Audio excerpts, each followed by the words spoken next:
Starting off this list in our number 10 spot, we have the Tura limestone quarries in Egypt. Nestled on the eastern bank of the Nile near Cairo, the Tura limestone quarries were nothing short of industrial marvels in ancient Egypt. These quarries supplied the high-quality, fine-grained limestone used to clad the pyramids and temples, ensuring that these monuments could withstand the test of time. Detailed tool marks reveal that workers employed copper chisels and abrasives, a technique that produced uniformly smooth surfaces ideal for precise carving. Intriguingly, microscopic traces of resin suggest that early artisans might have used natural binders to seal the stone's surface, preserving it against the harsh desert climate. Beyond their engineering brilliance, these quarries also hold clues to ancient administrative systems. Carved boundary markers and hieroglyphic inscriptions hint at a highly organized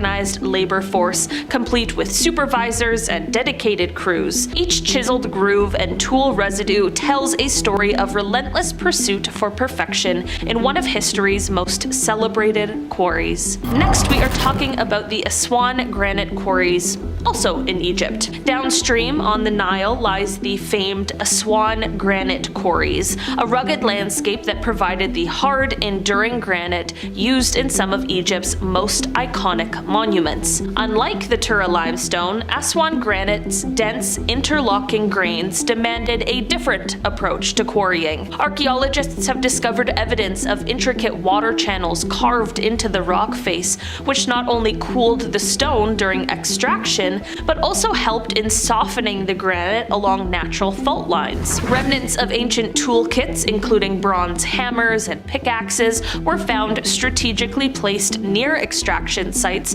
suggesting that these quarries were managed with an early form of assembly line precision. Not only this, but the unusual inscriptions etched into the granite hint at a ritualistic practice, possibly invoking deities for protection during this laborious process. This blend of technical prowess and spiritual reverence encapsulates the dual nature of ancient Egyptian construction, a meticulous balancing act between engineering and belief. Next, we are talking about Baalbek's Trilithon quarries in Lebanon.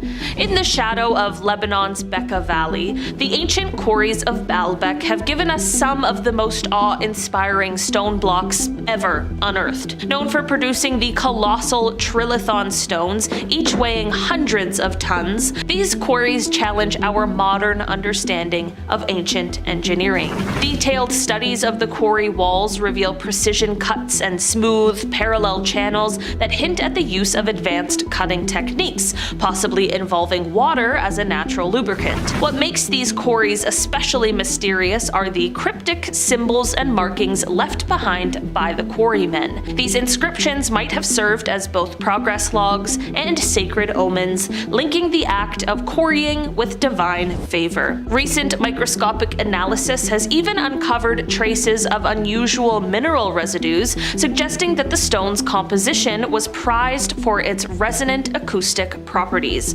perhaps intended for temples where sound played a ritualistic role. Baalbek's quarry is a true testament to the fusion of brute force and refined artistry. Next, we are talking about the Carrara marble quarries in Italy. Long celebrated by Roman architects and Renaissance artists, the Carrara marble quarries in Italy are a treasure trove of both natural beauty and ancient innovation. The marble's signature white hue, streaked with subtle gray veins, was formed over millions of years and then meticulously extracted by skilled quarrymen who left behind delicate tool marks as evidence of their craftsmanship. What's particularly fascinating is the discovery of fossilized marine organisms embedded in some of the marble blocks, a silent reminder that these stones were once part of a vibrant underwater ecosystem. Archaeologists have found traces of primitive scaffolding and water channels within the quarry, suggesting that early workers harnessed both gravity and ingenuity to free massive blocks from the mountain. Even more intriguing are these small, almost imperceptible carvings along the quarry walls,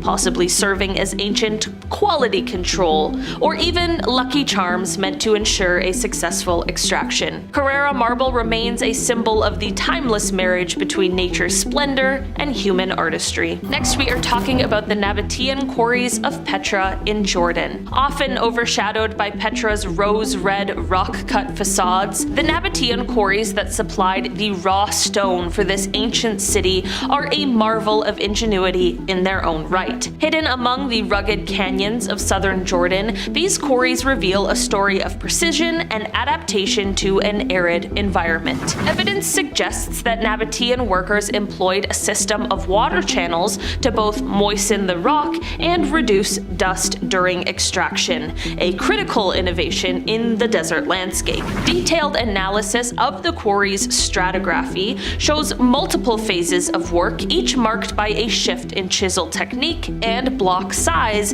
indicating a well-organized workforce that evolved its methods over generations. Fascinatingly, remnants of early inscriptions and symbolic carvings have been found on the quarry walls, hinting that the process of stone extraction was not merely a physical task, but also a bit of a ritualistic endeavor. These hidden quarries provide a unique window into how these people managed natural resources to fuel the rise of one of history's most mysterious cities. Next, we are talking about Teotihuacan's volcanic tufa quarries in Mexico. Just outside the bustling ancient metropolis of Teotihuacan lies quarries that produced the soft, porous volcanic tufa used to build some of Mesoamerica's most iconic pyramids. Unlike the hard stone of Egypt or Italy, tufa's unique texture allowed for easier carving, yet required delicate handling to maintain structural integrity.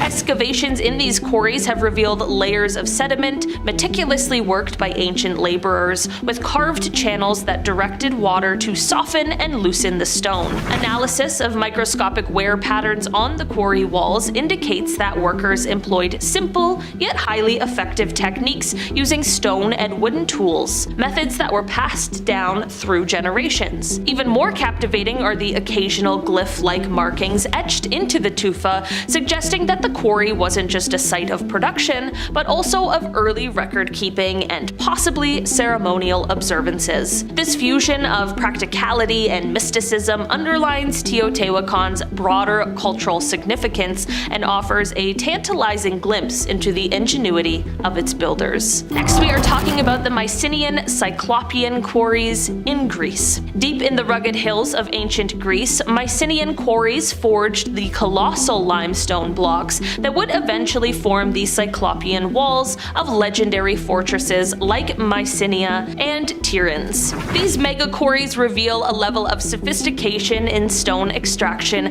that seems almost mythical. Enormous blocks, perfectly shaped to fit together without the need for mortar, hint at an advanced understanding of geometry and balance. Detailed observations show that quarrymen exploited natural fissures in the rock, carefully following predetermined lines that maximized yield while minimizing waste.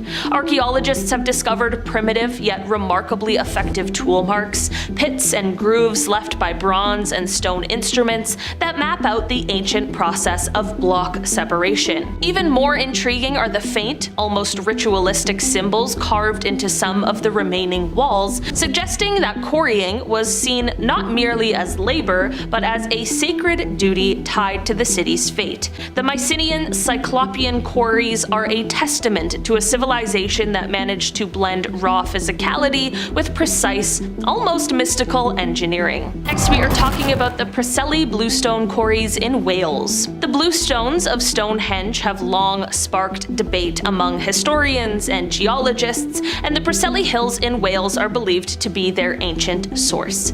At these quarries, the raw bluestones, distinct in their hue and texture, were carefully extracted from rugged outcrops that bear subtle signs signs of human intervention. Detailed field studies have revealed carefully chipped edges and shallow grooves, evidence that early quarrymen worked methodically to detach these stones without fracturing them. Fascinatingly, some researchers have discovered traces of organic residue on the rock surfaces, hinting at the possible use of plant-based oils or resins to lubricate the chiseling process. Additionally, the quarry's layout appears to align with specific lunar cycles, suggesting that the extraction process may have been timed with celestial events. This mix of technical precision and astronomical awareness paints a picture of a society that viewed its monumental endeavors as deeply connected to the rhythms of nature and the cosmos, a philosophy that continues to captivate modern minds. Next, we are talking about Angkor's red sandstone quarries in Cambodia. The majestic temples of Angkor, including the iconic Angkor Wat, were largely built using red sandstone extracted from nearby quarries, a process that demanded both architectural genius and environmental adaptation. These ancient quarry sites reveal intricate patterns of extraction, channels carved directly into the rock to manage water flow, and terraced working areas that minimized the risk of accidental collapse. Detailed petrographic analysis show that the sandstone's natural stratification not only provided a visually stunning effect, but also offered structural benefits, acting as a natural reinforcement once set in place. Archaeologists have uncovered faint, almost faded incised markings on the quarry walls, which some scholars believe served as early inventory logs or even as protective talismans. Subtle clues like this hint at a sophisticated administrative system where quarrying was as much a cultural ritual as it was a technical enterprise. And finally, in our number one spot today, we have Mount Nemrut granite quarries in Turkey. High in the rugged terrain near Mount Nemrut in southeastern Turkey lies ancient granite quarries that supplied the monumental stone for colossal statues and tombs. These quarries are a striking blend of natural beauty and man-made precision. Enormous granite blocks, some weighing several tons, were meticulously cut along natural fissures and then shaped using bronze and stone tools. Detailed studies have uncovered a network of shallow channels and grooves carved into the rock, likely designed to channel water and ease the extraction process by reducing friction, a technique that mirrors some of the more advanced methods seen centuries later. What's particularly captivating is the presence of ritualistic carvings and symbolic inscriptions on the quarry walls. These markings suggest that the quarry workers might have believed in a divine sanction for their labor, invoking protection and success for the arduous task at hand. The Mount Nemrut quarries not only provided the raw materials for awe-inspiring monuments, but also serve as enduring evidence of how ancient societies intertwined technical expertise with spiritual purpose. This guy paraglided over the Egyptian pyramids. Take a look at this. Just earlier this month, a 35-year-old paramotor pilot named Yanis Terzis flew over some famous Egyptian landmarks, including the Great Pyramid of Giza and the Sphinx. It's incredibly breathtaking footage, and I am incredibly jealous of this man. At one point, he got up close enough to see the symbols etched onto the top. That is incredible. That's a part of the pyramids we never get to see. I didn't even know there was stuff written on the top until today. As Terzis stated, most of the paramotor pilots fly high for safety precautions. Sometimes I like to get a little bit risky on my flights and go close to the ground and over the building to get amazing shots and videos. And an amazing video he got. He also went on to say, on the pyramid flight, I had the intention of touching my foot tip over the pyramids. That was something unique that I'm going to remember for the rest of my life.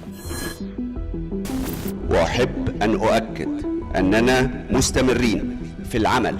That was Ahmed Issa, the Egyptian Minister of Tourism and Antiquities, talking about a discovery that had just been made in the Great Pyramid of Giza, a hidden corridor that had been sealed off for thousands of years. Using advanced scanning technology, researchers revealed a hidden corridor that measures about 9 meters long and 2 meters wide. This corridor is located on the northern side of the pyramid, just above the main entrance, and it's sealed off, meaning it can't be accessed from the outside. It's believed to date back about 4,500 years. The discovery was announced by Ahmed Issa and the famous Egyptian archaeologist Zahi Hawass during a ceremony held at the pyramid. The Scan Pyramids project, which uses cutting-edge scanning methods to explore unexplored areas of the pyramids, was responsible for uncovering this chamber. Experts from France, Japan, Germany, and Canada collaborated on this project using 5 non-invasive techniques to analyze the structure without disturbing it. Still waiting for an update on this story. At this point, we still don't know what was actually hidden in the corridor, if anything, and we don't really know what it was used for, but they're still looking into it. Hopefully we'll get an update soon.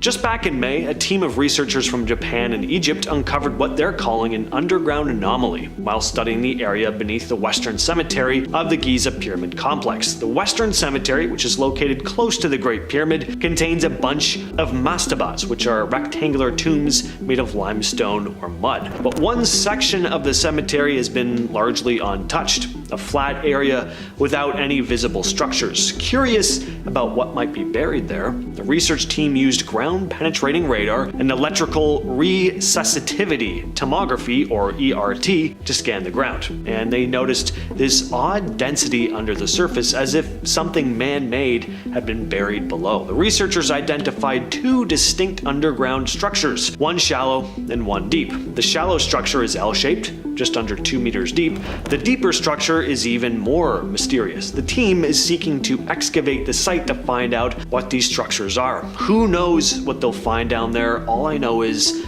I am impatiently waiting.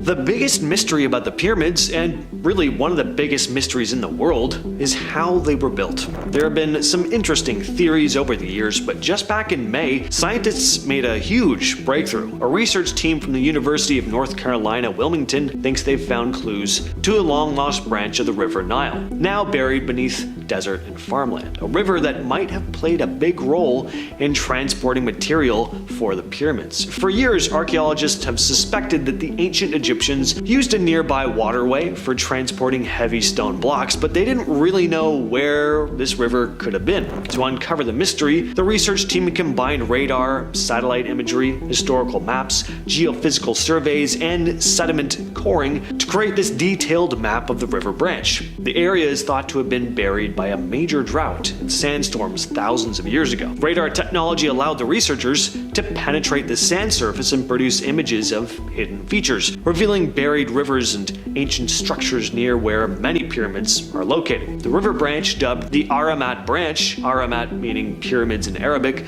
was found to border 31 pyramids built between 4,700 and 3,700 years ago. This means that the river was likely used to help transport material for the pyramids. Dr. Suzanne Onstein, a co-author of the study, stated that locating the actual river branch and having the data that shows there was a waterway that could be used for the transportation of heavier blocks, equipment, people, everything, really helps us explain pyramid construction. She went on to explain that the river would have allowed the ancient Egyptians to, quote, use the river's energy to carry these heavy blocks rather than human labor.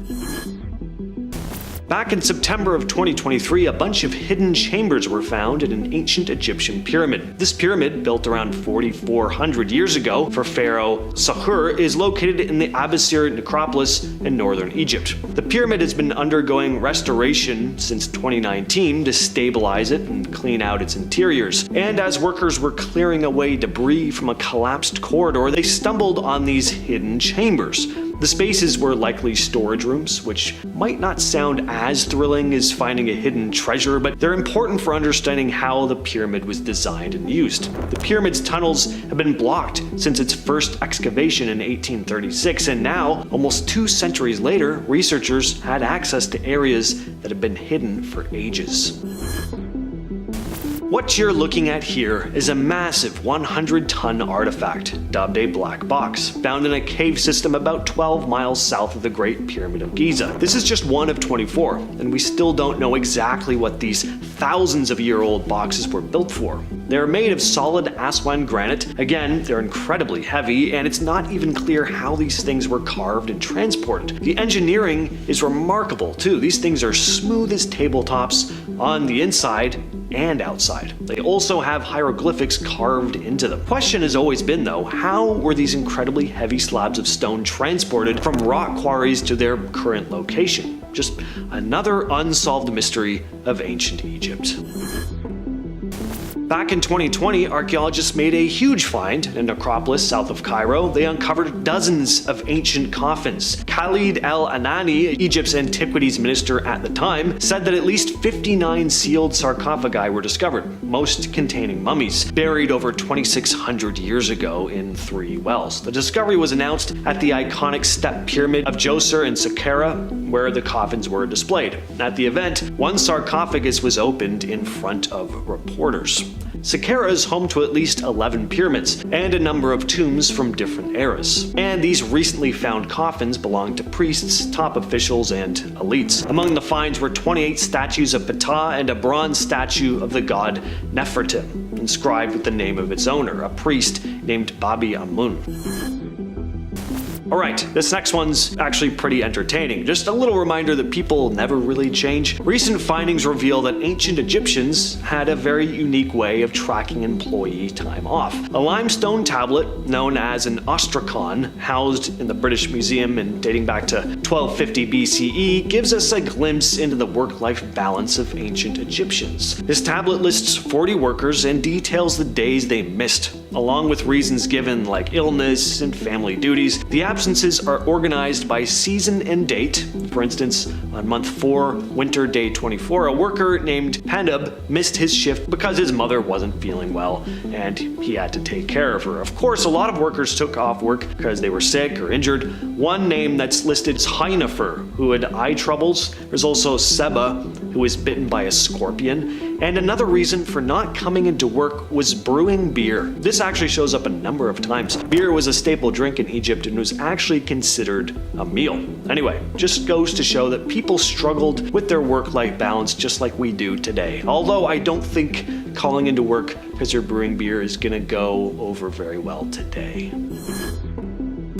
What you're looking at here is Pharaoh Khufu's sarcophagus. It may not look like much, but it's actually an incredibly impressive piece of engineering. It was made from a single piece of granite weighing about 3.75 tons. It's so large that it couldn't have been brought into the burial chamber after the pyramid was completed, so it had to have been placed there during the pyramid's construction. And what makes this sarcophagus even more impressive is that it was hollowed out from the inside, and it has holes that look like they were made with some kind of drill. So the question is, how did people in ancient times with what we think were primitive tools manage to create something like this? The effort and skill needed to make Khufu's coffin, like so many other constructions from ancient Egypt, just seems very ahead of its time.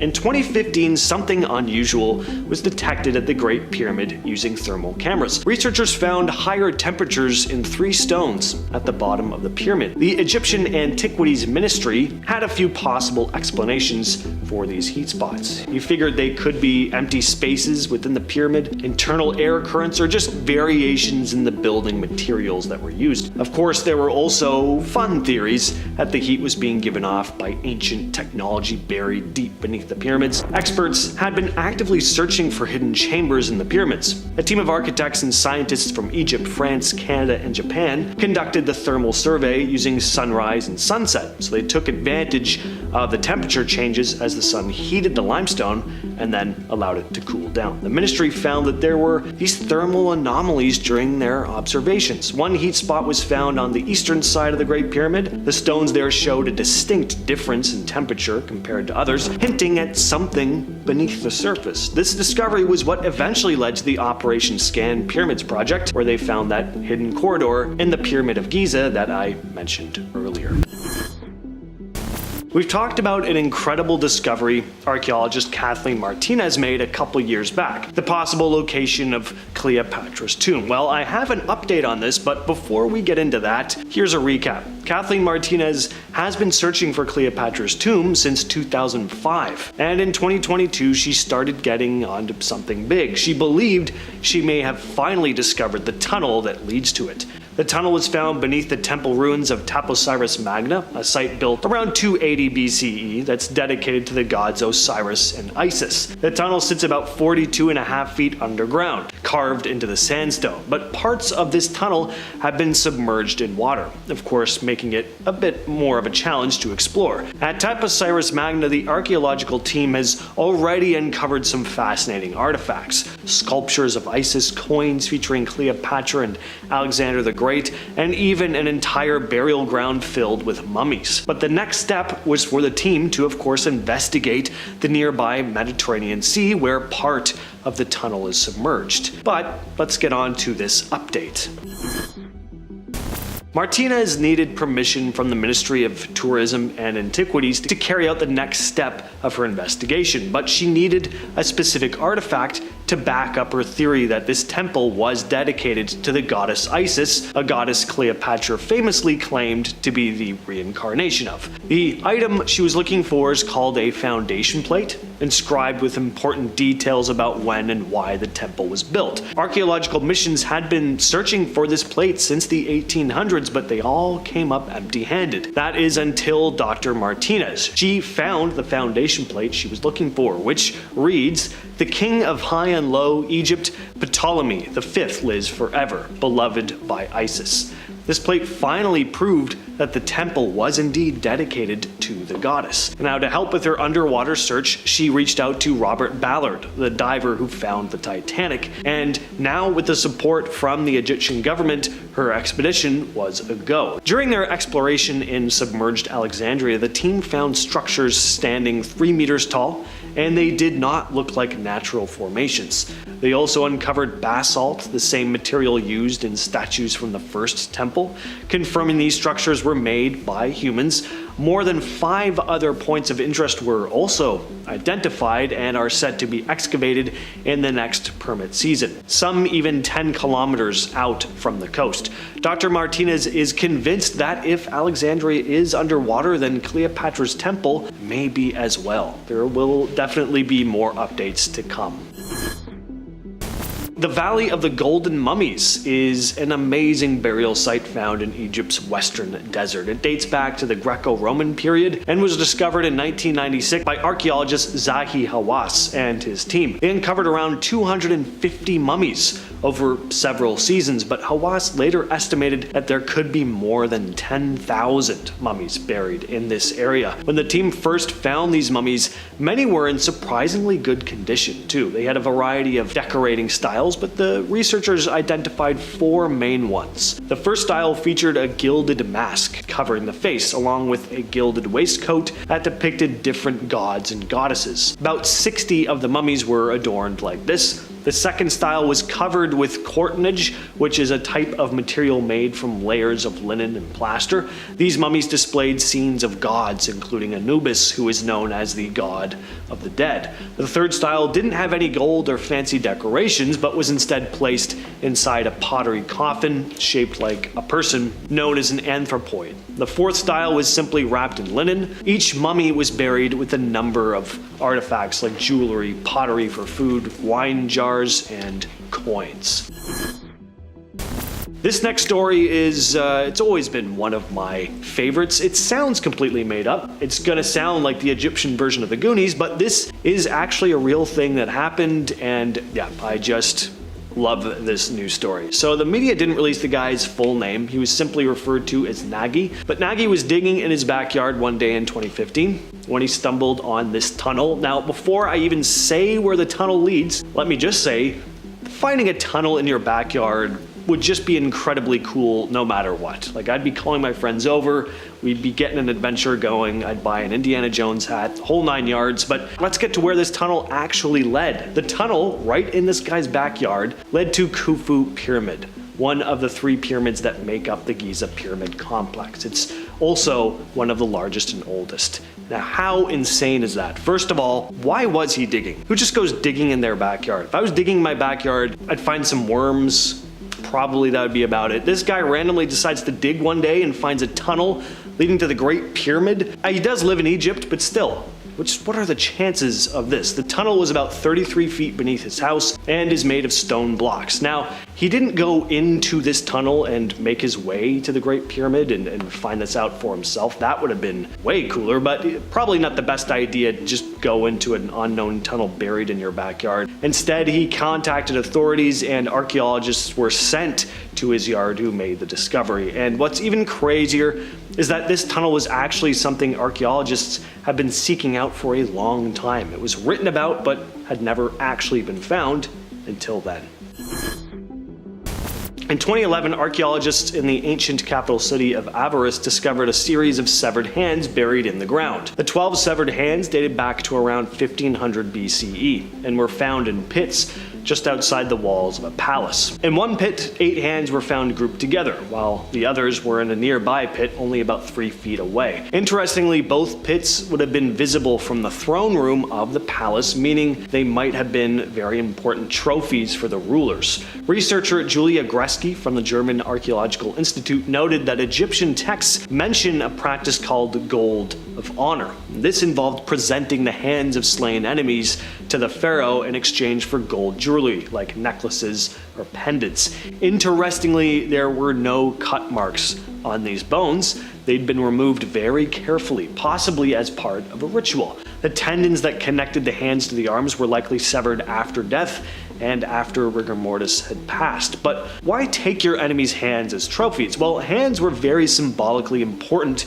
to the ancient Egyptians, representing power and agency. On top of that, without your hands, you can't really wield a weapon, so I guess it makes sense. According to ancient Egyptian beliefs, losing a hand would prevent you from entering the afterlife as well. So considering that, hands would have been pretty significant war trophies. The catacombs of Kom El Shokafa just look incredible. I would absolutely love to explore this place. Looks like something straight out of Zelda. They're actually considered one of the 7 wonders of the Middle Ages. It's a necropolis made up of a series of tombs, statues, and artifacts with a blend of Egyptian, Greek, and Roman influence. Discovered in 1900, a donkey accidentally fell into the shaft, and that's how this place was found. That's crazy. These catacombs date back to the 2nd century CE, during the age of the Antonine emperors. They were used as burial chambers from the 2nd to the 4th centuries. The catacombs are made up of 3 levels that were tunneled into solid rock. The 3rd level was completely underwater until more recent restorations. And inside the catacombs is a funeral banquet hall where family and friends would have gathered on stone couches during burials. The name Kom El Shokafa means mound of shards, and it comes from the many broken pottery shards found in the area. Visitors would bring food and wine to the tombs, and instead of carrying the empty jars back home, they'd break them and leave the pieces behind. When this site was discovered, heaps of these broken plates were found. Among all the fascinating finds is the Hall of Caracalla, which contains the bones of horses that were buried there for Emperor Caracalla in 215 CE. As I mentioned before, there's this blend of styles here. On the walls of the catacombs are carvings, some blending in Greek and Roman influences. For example, there are scenes depicting the Egyptian god Anubis, but dressed in Roman-style clothing. The tomb chamber features 3 massive stone sarcophagi, which are super intricate. I mean, it just looks like the type of place you could spend years exploring, and you'd always find something new to look at. The tomb of Nefertari is a beautiful burial site in Egypt's Valley of the Queens. It was discovered in 1904 by Ernesto Schiaparelli, who is the director of the Egyptian Museum in Turin. Nefertari, whose name means beautiful companion, was the favorite wife of Pharaoh Ramses II, and he made sure everyone knew it.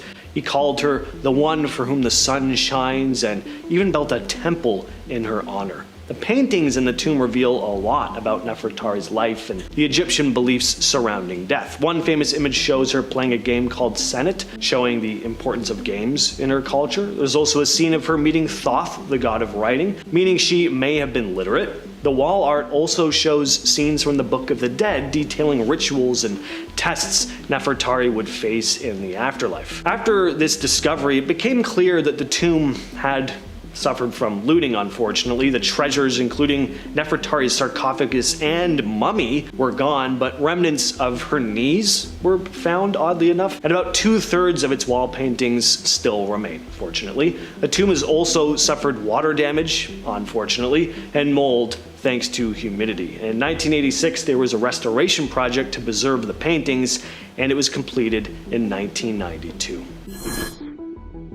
Thonis Heraklion was an ancient Egyptian city that ended up at the bottom of the sea. It was located near the mouth of the Nile River and was one of the most important cities in ancient Egypt at one point, a thriving port city during the time of the pharaohs, a center for trade with Greece and other Mediterranean countries, and it played a big role in the Egyptian economy. The city was known for its grand temples, the statues dedicated to various gods and goddesses. We don't know exactly why it sank, but there were likely natural disasters like earthquakes and rising sea levels, which led to it gradually sinking underwater. For centuries, Thonis was lost and forgotten until underwater archaeologists rediscovered it in 2000, with divers finding well-preserved artifacts like statues, pottery, and religious objects. The Anunnaki, were they gods, aliens, or something in between? Ancient Sumerian texts might hold the key to unlocking their secrets. There's the mystery of the Laetoli footprints in Tanzania. Could they be the remnants of giants or extraterrestrials who once roamed Earth?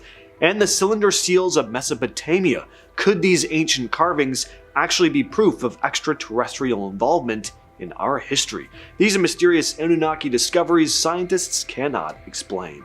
If you've ever dived into the world of ancient mysteries and extraterrestrial theories, you've probably come across the Anunnaki at some point. But who exactly were they? Well, in the world of ancient astronaut theories, the Anunnaki are often portrayed as a race of these advanced extraterrestrial beings who came to Earth thousands and thousands of years ago. Originating from the ancient Sumerians, though, who lived in what's now modern-day Iraq, the Anunnaki were said to be gods who helped in shaping early human civilization, influencing everything from agriculture to advanced technology. Some even believe that they created humans themselves. Think of them like the ancient version of superheroes or divine beings who had control over natural forces, life, and death. They were often shown as super important, with a lot of influence over kings and kingdoms. In a way, the Anunnaki were believed to be the reason things worked in the world. Everything from the seasons to how people behaved was thought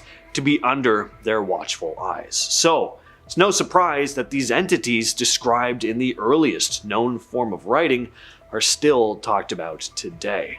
So there's a little story that's been circulating online. Supposedly in 2024, archaeologists working in Iran's desert region uncovered a tomb estimated to be around 12,000 years old. The burial site contained artifacts like metallic objects, pottery, and skeletal remains. Some of the items had symbols that looked a lot like the depictions of the Anunnaki found in the Sumerian records. The Anunnaki were often described in Sumerian texts as beings who arrived on Earth hundreds of thousands of years ago, supposedly to extract resources like gold, and that they created humans through genetic altering to put them to work as a labor force. Now, these accounts are rooted in mythology, but the recent discovery in Iran has led some to speculate about a possible connection between these ancient stories and the artifacts found. Apparently, researchers are carrying out DNA analysis on the remains and artifacts to try and determine their origins. The Sumerian king lists are ancient artifacts that are lists of Sumerian cities, the kings that ruled there, and the lengths of their reigns. They're strange historical documents that have caused a lot of debate. Some of these rulers are said to have reigned for thousands of years. Now, historians are quick to point out that this is probably symbolic, meant to elevate the king's status and portray them as these godlike figures. But for those interested in the Anunnaki, this list is seen as evidence that these beings might have played a part in extending the lifespan of humans. Some suggest that the Anunnaki may have somehow altered human genetics, giving some of us extraordinarily long lifespans. Others believe that this list could indicate that the kings were in fact semi-divine or even part Anunnaki themselves. The Dendera light relief is something you've probably seen floating around the internet. It's a carving found in the Hathor temple at Dendera in Egypt that appears to show what some people think looks a lot like a light bulb. The relief shows a figure holding this bulb-like object with something resembling a cord attached to it, which has made some wonder if the ancient Egyptians had access to electrical technology. Some conspiracy theorists believe that this might be proof the Egyptians had help from extraterrestrials who might have brought this knowledge with them, and those who get a little more specific often bring up the Anunnaki. Mainstream scholars, of course, explain the carving differently, arguing that the relief shows the Egyptian god Horostomus emerging from a lotus flower, a common motif in Egyptian mythology that symbolizes creation. But what if it's kinda both? See, a lot of Anunnaki theorists would argue that ancient cultures would usually explain things they couldn't understand with myth, using symbolic imagery to try and make sense of what they saw.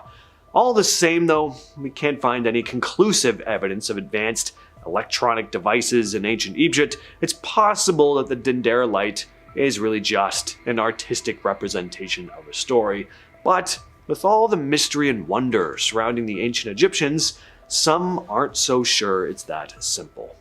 One of the more intriguing aspects of the Anunnaki theory involves their supposed connection to the biblical Nephilim. The Nephilim, as described in the book of Genesis, were giants, offsprings of the sons of God and the daughters of men. Some believe that these sons of God were actually the Anunnaki, extraterrestrial beings who came to Earth and mated with human women, resulting in a race of these giant beings. This idea doesn't just come from conspiracy theorists, it has its roots in ancient texts and interpretations of religious mythology. Now, some folks take this a step further and argue that the Nephilim were part of this hybridization experiment outright conducted by the Anunnaki. They claim that these giants might have had special abilities and knowledge or powers passed down from their alien ancestors. When it comes to ancient languages, the Sumerians were ahead of the time. They developed one of the earliest known written systems, cuneiform. But what's interesting for those who subscribe to the Anunnaki theory is the idea that there's some lost Anunnaki language buried in these ancient texts. Scholars have done extensive work decoding the Sumerian and Akkadian languages, but some believe there's more to these texts. They claim that certain symbols and words or phrases in Sumerian writing could actually represent an entirely different language, filled with cryptic messages that could contain knowledge of advanced technology, extraterrestrial history, or some even say secret instructions for humanity. The Laetoli footprints are some of the oldest known evidence of early human movement, dating back over 3.6 million years ago. They were discovered in Tanzania in the 70s and gave archaeologists this intriguing look at how early hominins walked. These footprints were made by bipedal creatures, and while they're typically said to come from early human ancestors, there are some alternative theories that they may have come from something a little more out there. Some argue that the footprints could be evidence of giants, maybe even extraterrestrial beings who once walked the earth. The logic behind this is that the footprints appeared to be too large to have come from anything less than, well, a giant. Cylinder seals from ancient Mesopotamia are small cylindrical objects used to stamp images or writing onto clay. Dating back to around the 3rd millennium BCE, these seals often show gods and kings and scenes from their mythology. Some of these seals depict the Anunnaki interacting with humans. Now again, were these just artistic interpretations, or were these ancient people depicting things they were actually seeing? Were the Anunnaki actually real beings who lived among us? You'll notice that in some of these pieces, the Anunnaki are shown holding tools and doing things that seem to show they had this advanced knowledge and technology. Some people think that these seals might be a visual record of the Anunnaki's interactions with our ancestors, shaping human civilization. But Interpreting them is tricky, and there's no clear explanation of what they really mean. Some say they're just a reflection of Sumerian religious beliefs. Others think these images could be evidence that extraterrestrials played a role in ancient Mesopotamia. Back in 1877, during digs at Tello, the ancient site of Girsu in Iraq, archaeologists came across these two large terracotta cylinders. These weren't just any artifacts, they were the Gudea cylinders, dating back to around 2125 BCE. Crafted by Gudea, the ruler of an ancient city-state called Lagash, they're inscribed with a Sumerian myth, the building of Ningirsu's temple. At over 2 feet tall, these cylinders are hefty and covered in cuneiform script. Cylinder A has 30 columns, cylinder B has 24. They recount Gudea's vision and the meticulous construction of the temple, dedicated to the god Ningirsu. The text details the grandeur of the temple, and what's fascinating is how these inscriptions blend myth with Gudea's political agenda. The cylinders basically describe Gudea's dreams and how he felt like the gods were guiding him. It's the same sort of tactic most cult leaders use in modern times. Something else really amazing about these artifacts, though, some people think the stories in these cylinders might have been part of the inspiration for later religious beliefs, like the Bible stories about building Solomon's temple. Today, you can see these cylinders in the Louvre Museum in Paris, and they're pretty cool because they give us a direct connection to ancient Mesopotamian culture and religion. Alright, so here's something that's been popping up more recently, well, in the last several decades or so, the mystery of the ancient city Dolmun.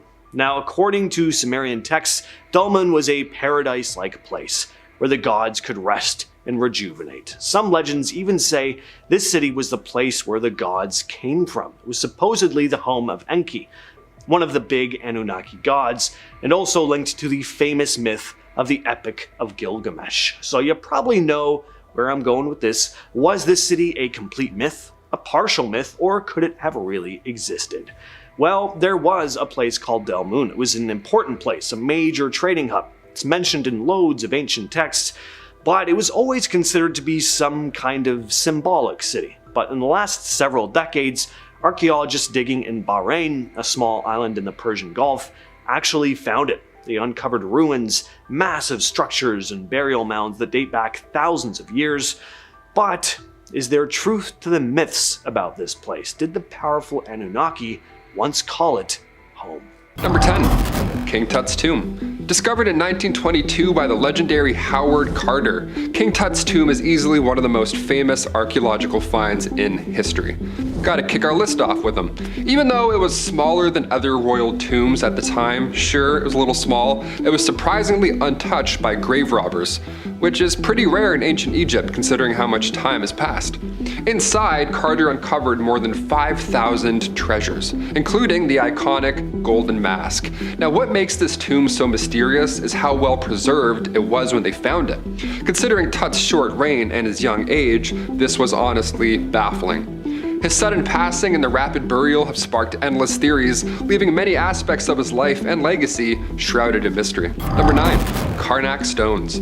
The impressively large collection of megalithic stones that cover the area of Karnak in France have boggled the minds of researchers for years. They're also sometimes referred to as France's Stonehenge. Not a bad title, although they are very different. The Karnak stones are a collection of 3,000 stones, which were all cut from the same rock, and they were put in place somewhere around 500 BC. Now, what confused a lot of researchers was the fact that even though these stones show alignments, dolmens, and other examples of ancient geography consistent with other sites, they really shouldn't have existed in that time period in which they were constructed. Makes no sense. Also, sounds exhausting. Scientists have been trying to decode the arrangement of the stones for years, trying to figure out what it all means, but still, they have no clue. Number 8. Drum Castle. Ancient chambers? Alright, let's do this. Back in 2013, while a conservation team was working on Scotland's oldest castle, Drum Castle, they found a previously undiscovered part of the castle. It was a hidden chamber, left untouched for hundreds of years. Dr. Jonathan Clark from FAS Heritage, part of the archaeological team, he recalls window openings on the first floor level, but once he was inside the castle, wherever those rooms were, they were hidden behind bookshelves. They couldn't find them. So they unblocked the windows, took a peek in, and found a hidden medieval medieval chamber. And also, it's important to add, it was in great condition. They hid this thing well. It even had a little toilet in there too. How cozy is that? To quote Dr. Clark himself, he says, "This adds greatly to our knowledge of how the interior of the Tower of Drum was used in the medieval period. In due course, it should contribute a greater knowledge of how 14th century towers were used in their heyday." Yeah, hidden chambers, a hidden toilet. Is this haunted? What do we think? Comment down below. Number 7, the first zoo. Long before the pyramids were even built, Egyptians were getting pretty creative, if you want to call it that. They were the first to see a petting zoo. How brave is that also? Yeah, let's just start touching animals and see what happens. Why not? 6,000 years ago, Heracleopolis was the capital of Upper Egypt during the pre-dynastic period. It was beautiful. Sitting alongside the Nile River, it was clean, everything was untouched, it was beautiful. In those days, perhaps the best way to flaunt your wealth was by getting an exotic pet. There were excavations done back in the late 19th century by English archaeologists James Quibble and Frederick Green. They were the ones who discovered that this town was thriving with over 10,000 residents. But when further studies were performed, they also found the remains of an elephant surrounded in cosmetics, with ivory bracelets and amethyst beads. Really a lovely burial. Cats and dogs were also found, common pets. There's also crocodiles, again, brave owners there. Hippos, leopards, wild ox, all in the same area, and they were all carefully buried. But the broken bones suggest a bit of a cruel history there. Number 6, the Sphinx's hidden chambers.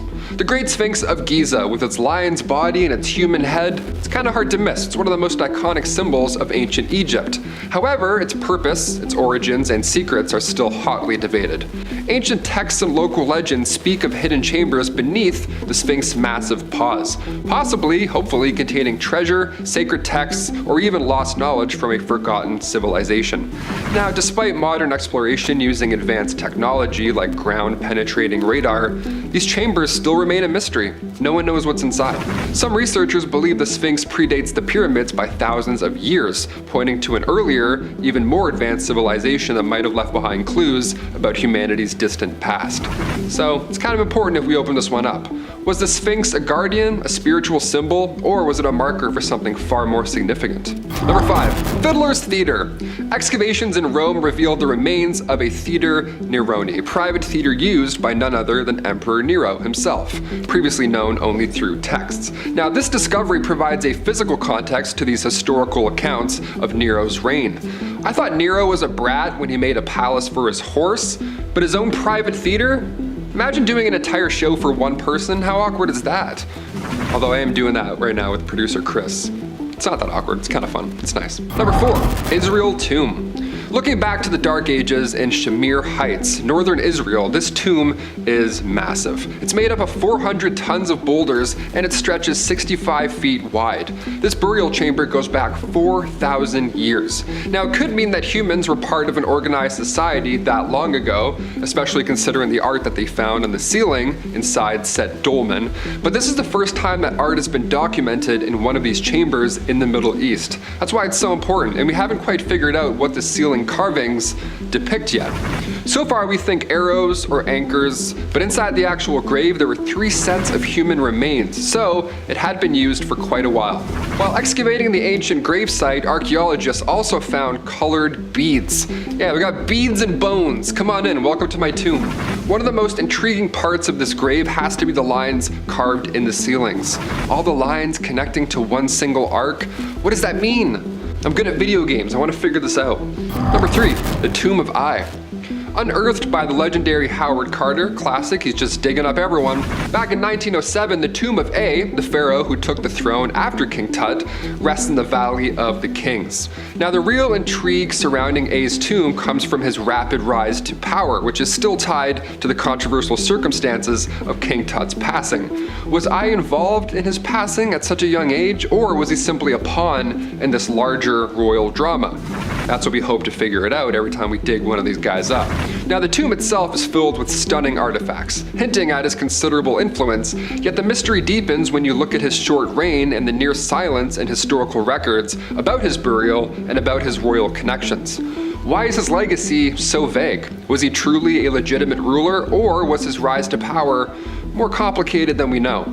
These unanswered questions keep A's tomb and his role in history covered in mystery. Number 2, oldest inscription mentioning Odin. In Denmark, a remarkable archaeological find was made with the discovery of a golden disc from the 5th century. It was part of the Vindeliv hoard. Now, this disc contains the oldest known inscription of the name of the Norse god Odin.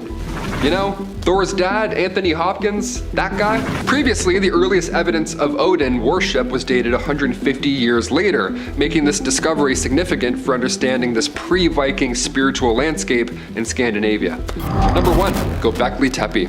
This monument is not only mysterious because we don't know much about its origins or anything at all, but it also caused quite the headache for researchers because it completely rewrote the timeline of the Neolithic era. Yeah, whoops, we missed one. We missed a big one, actually. The Neolithic era was the final period of the Stone Age where early humans began the process of domestication of animals in agriculture, right? It's when we kind of upped our game. For years, researchers believed that this era is what brought people towards the process of holding rituals and creating monuments to their beliefs. However, upon discovering Göbekli Tepe, that idea was completely erased. Now this mysterious site suggests that it was the work of early hunter-gatherers that made this temple a ritualistic center.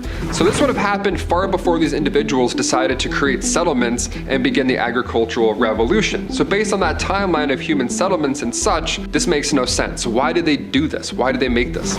Based on evidence found at this site, that mind you is 6,000 some odd years older than Stonehenge, groups of hunter-gatherers came to the site in Urfa, Turkey, around 11,500 years ago and carved out a ritualistic site out of limestone that covered the entire area.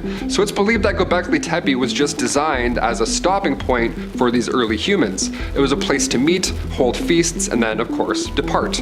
Now, soon enough, the desire to regularly hold these gatherings prompted the early humans to domesticate plants and animals to have a more dependable food source. So with that in mind, it's believed that these rituals are what gave way to agricultural revolution, and not the other way around. How wild does this look? This is the skeleton of a prehistoric man that's grown into the cave where he died. Gnarly. He was later dubbed the Altamura Man, but who was he? Well, the Altamura Man is actually the most complete Neanderthal fossil ever discovered. In 1993, cave explorers came across the bones in the Lammalunga cave near Altamura, Italy. They found an upside-down human skull embedded in rock, along with many other bones. The skull was covered in shiny mineral deposits known as coralloid. This gave them some indication of how old the remains were. Scientists believe the Altamura Man fell into a sinkhole and got trapped. Obviously, he never managed to escape. Over time, calcium deposits in cave formations sealed his body, turning it into a kind of natural tomb. Researchers eventually concluded that the remains were about 130,000 to 172,000 years old, making this one of the oldest Neanderthal fossils ever found. Two Dutch artists, Adrie and Alphonse Kennis, reconstructed what the Altamura Man likely looked like, which was probably something like this.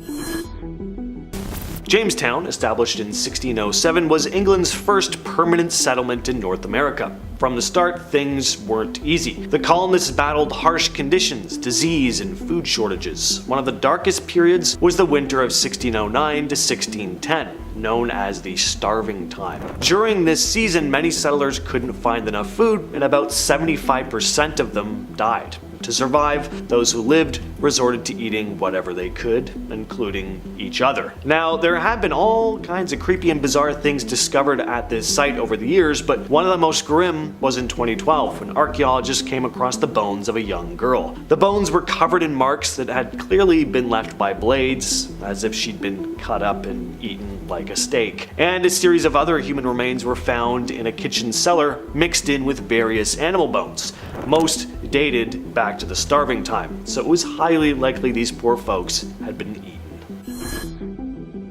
Well, these folks look comfy, don't they? These are called fire mummies, human remains stored in a very specific way, a way that actually does make a lot of sense for saving space, but sounds pretty gruesome when described. The fire mummies of the Philippines, or the Kabayan mummies, are found in the mountain slopes of Kabayan in the northern Philippines, dating back as far as 2000 BCE. The mummies were created by the Ibaloy people, who would store them in caves. As for the mummification process, it would actually start while the person was still alive. Now, this wasn't a punishment kind of thing or anything like that. It would be done when someone was right on the verge of death. They'd drink a very salty beverage to prepare their body. After death, the body would be washed and positioned upright over a fire to dry out all the fluids. To further preserve the body, smoke from tobacco would be blown into the mouth to dry out the internal organs, and various herbs would be rubbed into the skin. Finally, the mummy would be crammed into a small pinewood coffin and laid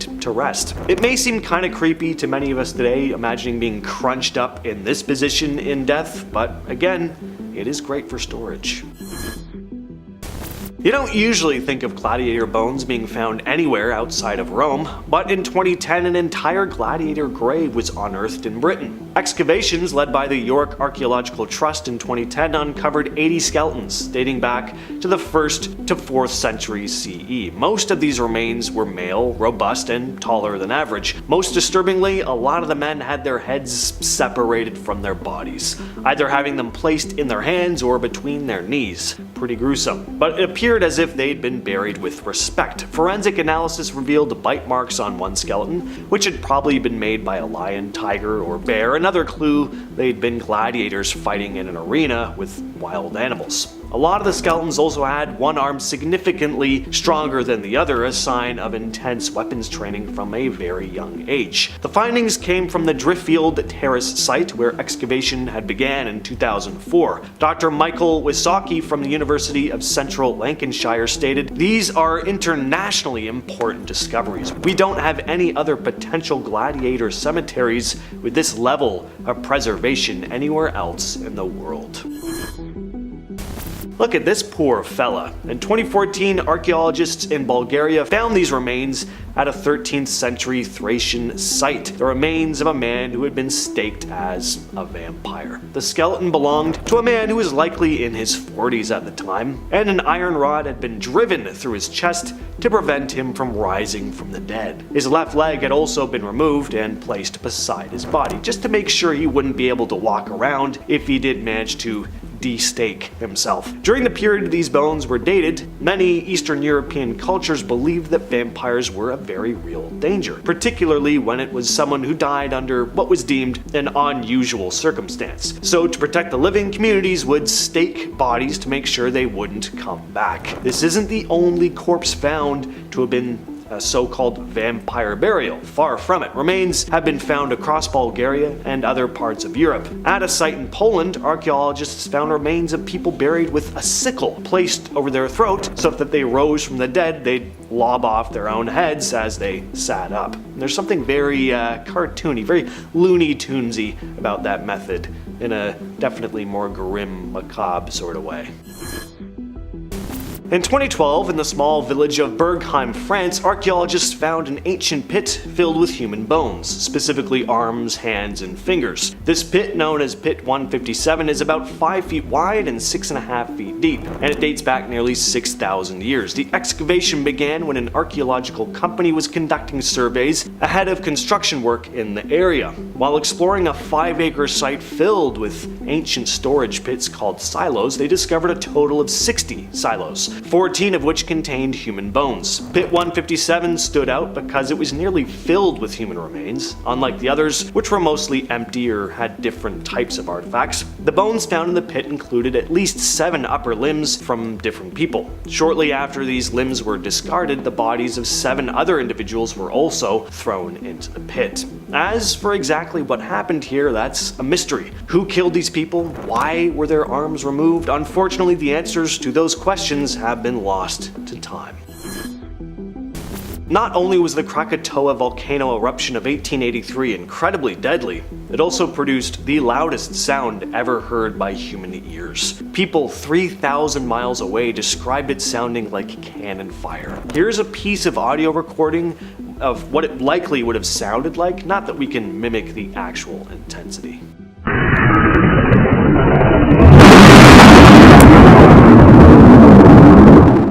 The eruption began on May 20th and continued until October 21st. The most catastrophic moment, though, came on August 27th, when over 70% of the island and surrounding areas were obliterated. The eruption claimed at least 36,417 lives, mostly due to the tsunamis that it triggered. The explosive force was so great that it caused waves up to 120 feet high, devastating coastal towns and changing some landscapes permanently. The consequences extended far beyond Indonesia. The ash cloud affected weather patterns worldwide. The creepiest part, though, are the stories that surfaced in the months and years following this eruption. Large fields of pumice, a lightweight volcanic rock, floated across the Indian Ocean, and many of these pumice rafts carried human skeletons. One story goes that in July of 1884, students at a mission school in Zanzibar playing at the beach discovered black volcanic stones washing ashore. As they went to get a closer look, they were horrified to find human bones mixed in among the stones. Turned out skeletons had been washing up along the southeastern coast of Africa for almost a year after the eruption.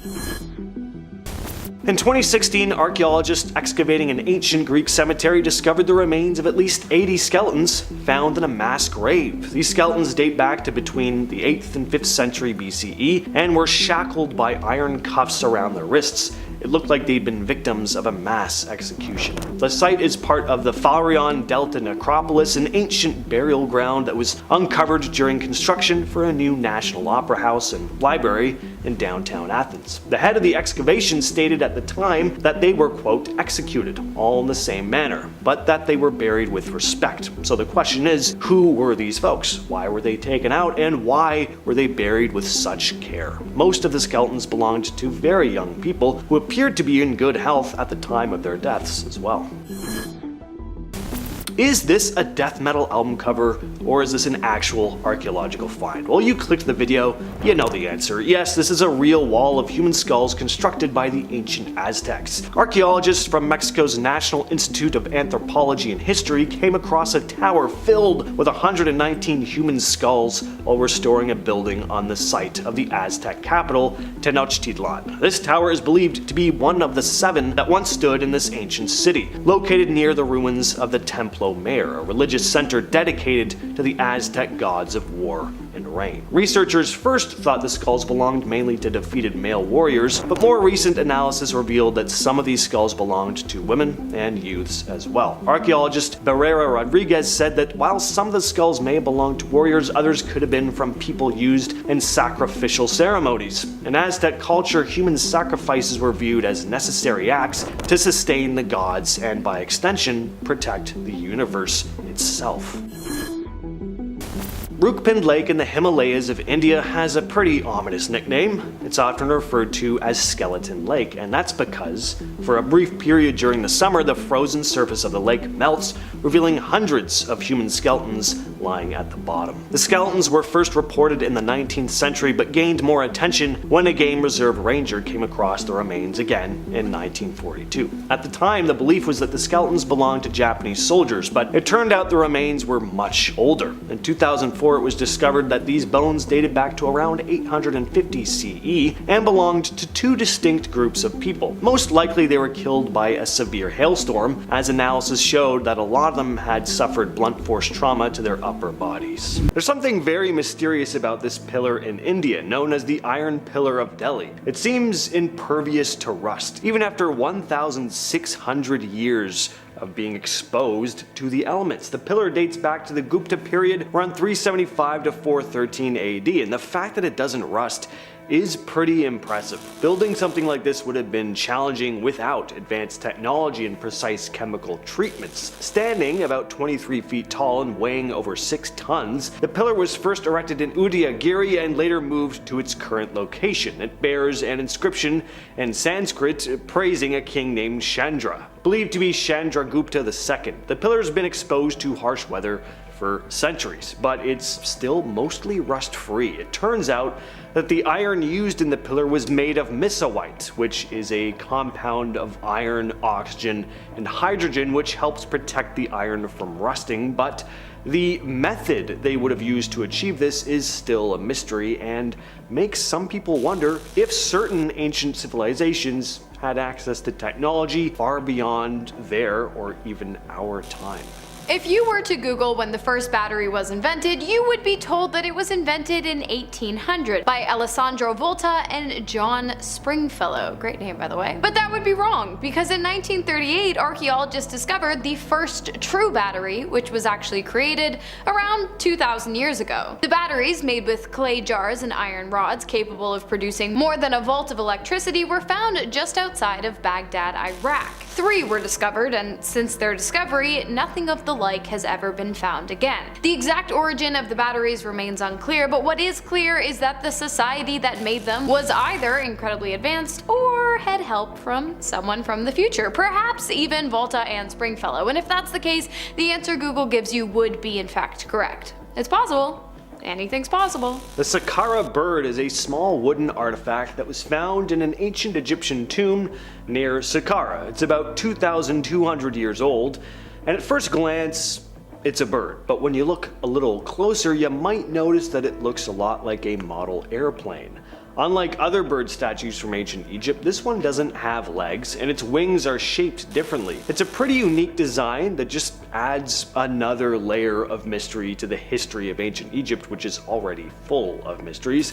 Did ancient Egyptians know something about flying? Back in 1969, an Egyptian doctor suggested that the Saqqara bird might be an ancient model of some sort of flying machine. People have even made replicas of it to see if it could fly, and some of these models do glide pretty well when launched. Now, most archaeologists think the thing was just a toy, but I mean, what if they did know more than we give them credit for? Or what if someone far in the future managed to pay them a visit, and some ancient Egyptian sculptor based this small wooden piece off of a strange, unexplained object they saw gliding overhead one day?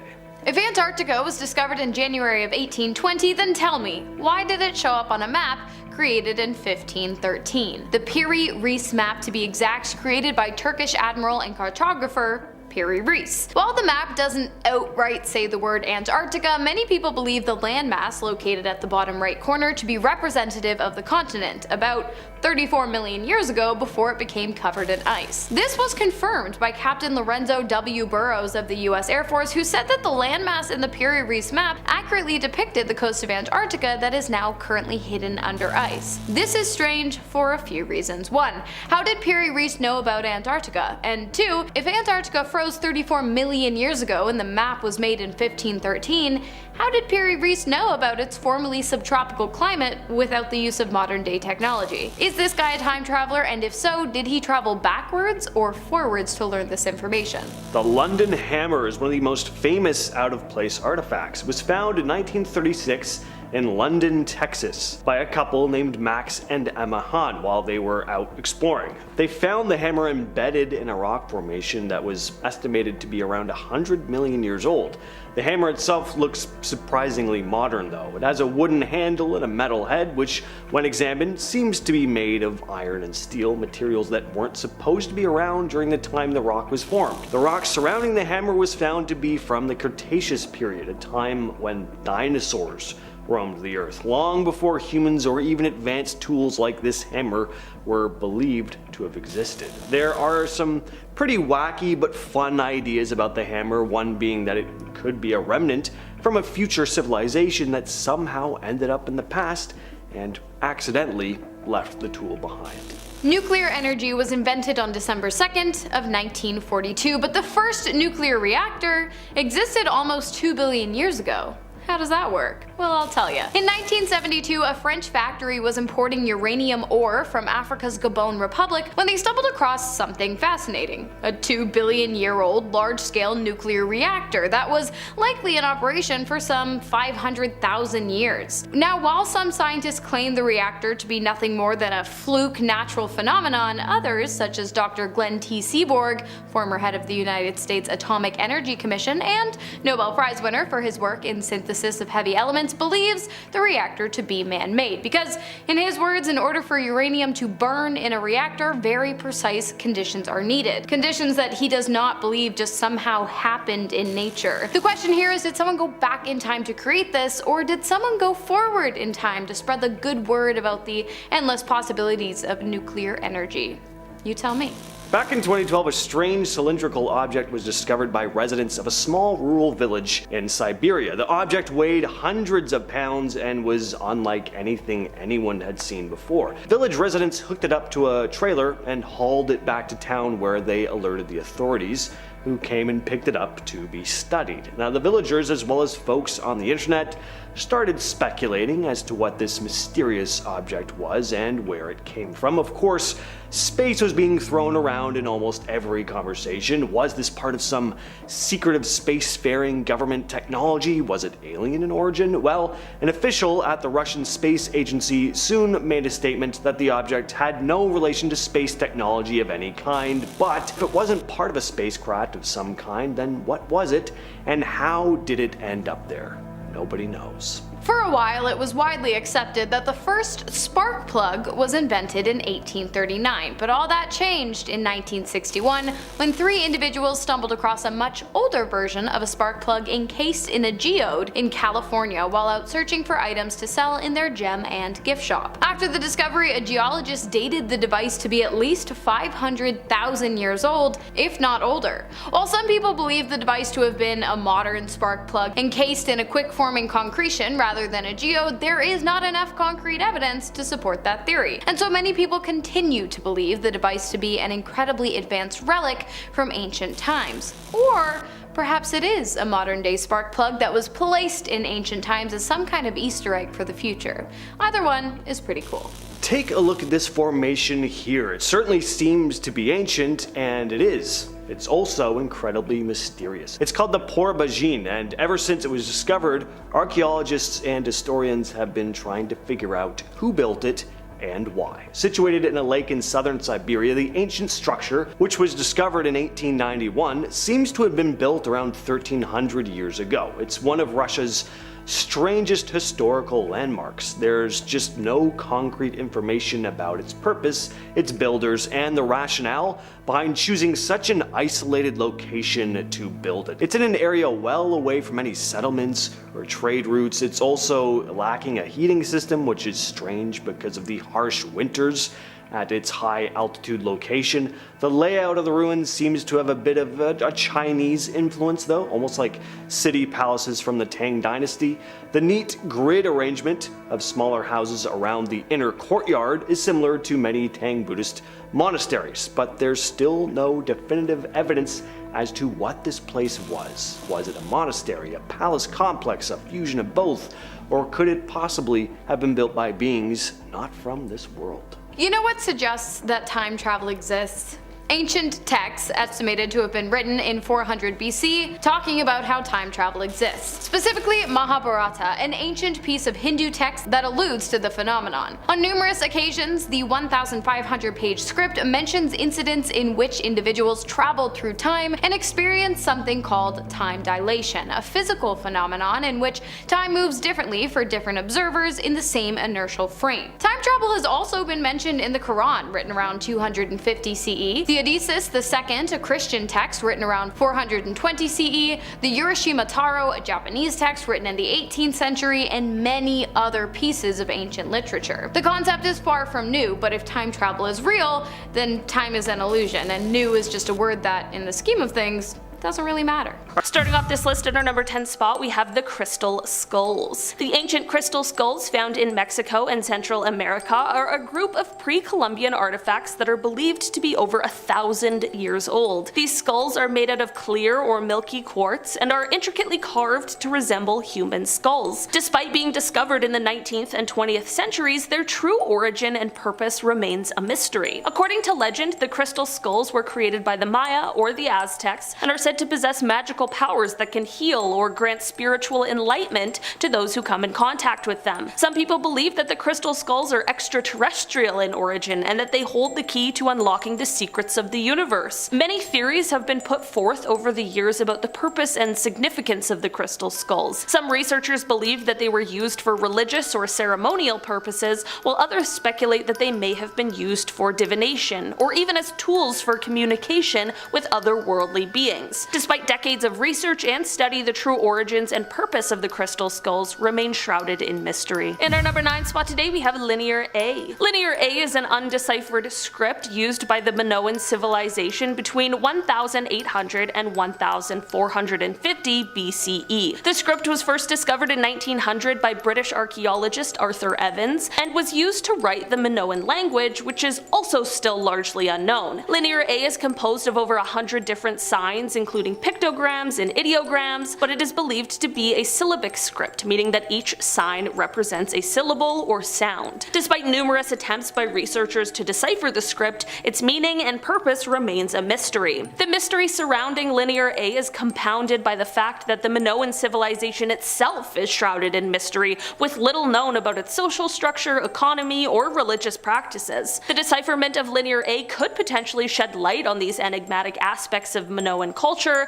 but for now the script remains one of the greatest unsolved mysteries of the ancient world. In our number 8 spot today, we have the Tartaria tablets. These are a set of 3 clay tablets discovered in 1961 in Romania, dating back to the Neolithic era around 5300 BCE. The tablets contain a series of symbols that are thought to be the oldest form of writing in Europe. While there is still much debate about the meaning of the symbols and whether they constitute as a true writing system, many researchers believe that they represent a form of proto-writing or proto-cuneiform. The tablets have caused controversy in the archaeological community, with some experts questioning their authenticity and others arguing that they represent a significant discovery that could change our understanding of early human communication. Despite their importance, the Tartaria tablets remain largely shrouded in mystery, and their true meaning and purpose may never be fully understood. In our number 7 spot today, we have the stone spheres from Costa Rica. These ancient stone balls found in Costa Rica are a collection of nearly perfect spherical stones ranging in size from a few centimeters to over 2 meters in diameter. These stone balls were created by the Dequis culture between 700 and 1530 CE, and they were discovered in southern Costa Rica in the 1930s. They have since become an archaeological mystery, with many unanswered questions about their origins, purpose, or how they were made. One of the biggest mysteries surrounding the stone balls is how they were created. The spheres are made of granite and other hard stones, and they were perfectly shaped without the use of any modern tools or technology. Some have suggested that they were made using some sort of unknown technique, or that they were created with the help of extraterrestrial technology. Another mystery surrounding the stone balls is their purpose. Some believe that they were used as part of a game, while others argue that they had a more practical use, such as astronomical observations or as a status symbol. However, no definitive answers have ever been found. The stone balls have also raised questions about the Dequis culture itself. Despite their impressive creations, very little is known about the people and their language and written records, which have not survived. This lack of knowledge has made it difficult to fully understand the significance of the stone balls and their role in the culture. In our number 6 spot today, we have the Piri-Reis map. The Piri-Reis map is a world map created by Ottoman admiral and cartographer Piri-Reis in 1513. The map is notable for its accurate representation of South America and Antarctica, which were not officially discovered until centuries later. Of course, this means that what has puzzled researchers is the source of his knowledge. One theory is that Piri may have had access to ancient maps that are no longer in existence, such as the Library of Alexandria, which was destroyed in a fire in the 1st century BCE. Others speculate that he may have had contact with extraterrestrial beings who provided him with advanced knowledge of geography and cartography. What makes the Piri-Reis map even more mysterious is the presence of features that are not visible in modern maps. For example, the map includes a land bridge between South America and Antarctica, which has been confirmed by modern satellite imagery. However, this land bridge was only discovered by modern science in the 20th century. Another mystery surrounding the Piri-Reis map is the presence of a series of markings and symbols that appear to depict astronomical and astrological data. Some researchers believe that these symbols may have been used for navigation or even to track the movement of the stars. Despite decades of research and study, the true source of Piri-Reis's knowledge and the purpose of the markings on the map remain a mystery, making it one of the most enigmatic ancient artifacts to this day. today. In our number 5 spot today, we have the Antikythera mechanism. The Antikythera mechanism is an ancient Greek artifact discovered in 1901 by a group of sponge divers off of the coast of the island of Antikythera. The device, which is believed to date back to the 2nd or 1st century BCE, is a very complex mechanism made up of gears and cogs, and it is thought to have been used to predict astronomical events and the cycles of the solar and lunar calendars. What makes this mechanism so mysterious is its advanced technology and the fact that nothing else like it has been discovered from the same time period. The device is believed to have been incredibly sophisticated for its time, and its level of complexity was not achieved again until the development of similar technology during the Renaissance, over 1,000 years later. The mechanism is also mysterious because its purpose and origin are still not fully understood. Despite extensive research and analysis, there is still much that remains unknown about the device, including who built it and how it was used. The Antikythera mechanism remains a fascinating artifact, and it continues to capture the imagination of scientists, historians, and just the general public. In our number 4 spot today, we have the Voynich manuscript. The Voynich manuscript is a very mysterious book that dates back to the 15th century, written in an unknown script and illustrated with strange drawings of plants, animals, and astrological symbols. The manuscript is named after Wilfrid Voynich, a rare book dealer who acquired the book in 1912. What makes the Voynich manuscript so mysterious is the fact that no one has been able to decipher its contents or identify the language it is written in. The strange drawings and symbols have baffled scholars for centuries, and many theories have been proposed as to its purpose and origin. Some believe that the manuscript is a secret code or cipher, while others speculate that it is a lost alchemaic text or an early form of cryptography. Despite extensive efforts to decipher the manuscript, its secrets remain unsolved, and it continues to be a source of fascination and speculation for scholars and enthusiasts alike. The Voynich manuscript is a testament to the enduring power of mystery and intrigue, and it serves as a reminder of the vastness and complexity of human knowledge and understanding. Maybe this book that we have is holding on to some of the most important secrets that have just been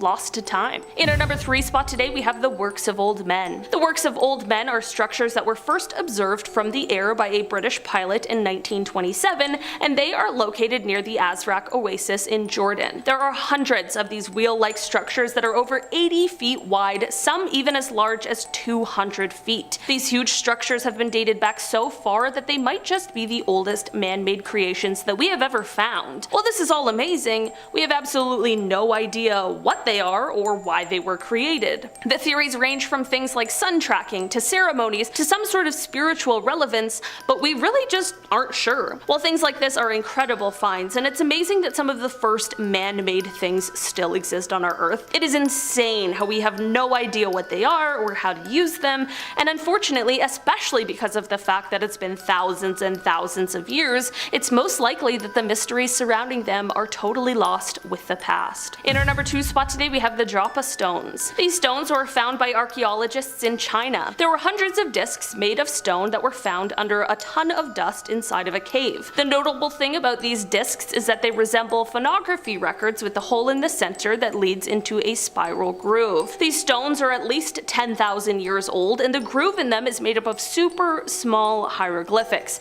Here's the kicker though, these hieroglyphics were deciphered and found to have stories of spaceships crashing into mountains. These spaceships were apparently being flown by what was called Droppa. After this discovery, the researcher who found it was ridiculed as people believed it was ridiculous, but years later some Russian researchers asked for a few of the stones to examine. Upon the Russian examination, they found some sort of extraordinary vibration or hum coming from the stones. After this, research on the stones either stopped or has just been hidden from the public. Finally, in our number 1 spot today, we have the Indus Valley Script. This is an ancient writing system that was used by the Indus Valley Civilization, one of the earliest known civilizations in the world. The script is believed to have been in use from sometime around 2600 to 1900 BCE, and it is one of the few ancient scripts that has yet to be deciphered. The Indus Valley script consists of over 400 different symbols, which have been found on seals, pottery, and other artifacts from the civilization. Despite numerous attempts to decipher the script, researchers have been unable to identify the language or meaning behind the symbols. The mysterious nature of the Indus Indus Valley script has led to much speculation about the civilization that created it. Some researchers believe that the symbols may have been used for religious or ritual purposes,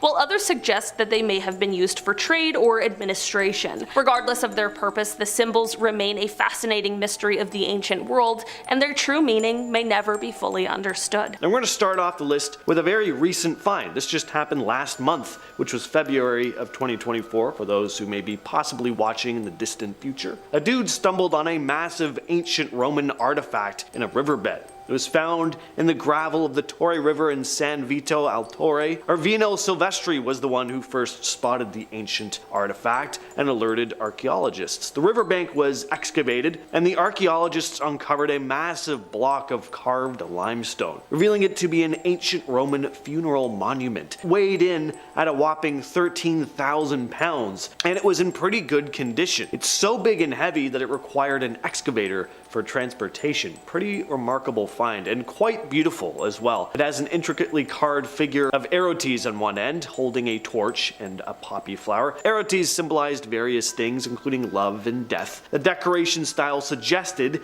that the monument was from the high imperial era of ancient Rome, but at this point we still don't have an exact date range. At least it hasn't been released to the public yet. Again, this is still a very new find, but this wasn't all they found either. There was also a stone urn, a limestone carving depicting a man's face, and a number of bricks and tile pieces. Next on the list is what I'm just going to call the treasure trove. Now, this news just came out last week at the time of recording this video. Archaeologists in Panama unearthed an ancient burial site filled with treasures at El Caño Archaeological Park. The burial dates back between 750 AD and 800 AD and looks like it must have belonged to an elite lord. The burial revealed the remains of a high-status man who was likely between 30 and 40 when he died. Aside from bones, though, there was a whole bunch of treasure.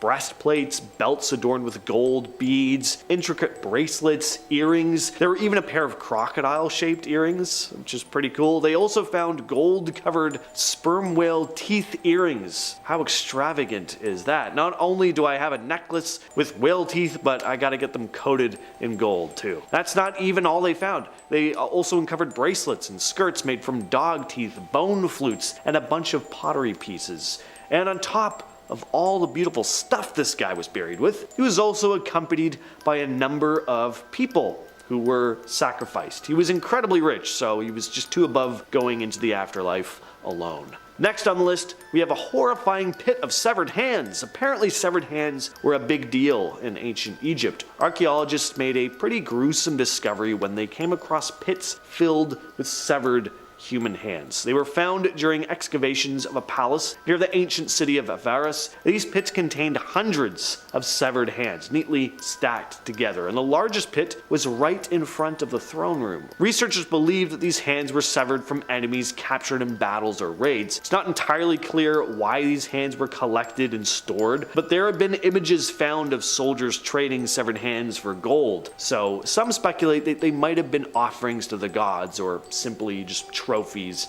of victory. Next up, we have the Herxheim archaeological site. So back in 1996, during routine excavations, archaeologists came across this pit filled with human remains. Now, that's gotta be alarming even for an archaeologist. I can't imagine you ever get bored with finding human remains, but what made this find even creepier was how these folks had died. They weren't just the remnants of ordinary burials. There were signs that these people had been deliberately and systematically consumed by other humans. The bones all showed signs of butchering. Cut marks indicated careful dismemberment. It looked like these individuals were not just victims of violence, but also of ritualistic consumption. The pit contained the bones of over 500 people, dating back to the Neolithic period. Some suggest these folks were eaten as part of some sort of religious ritual, but other researchers think this may have been more a case of desperation. Possibly there could have been a famine.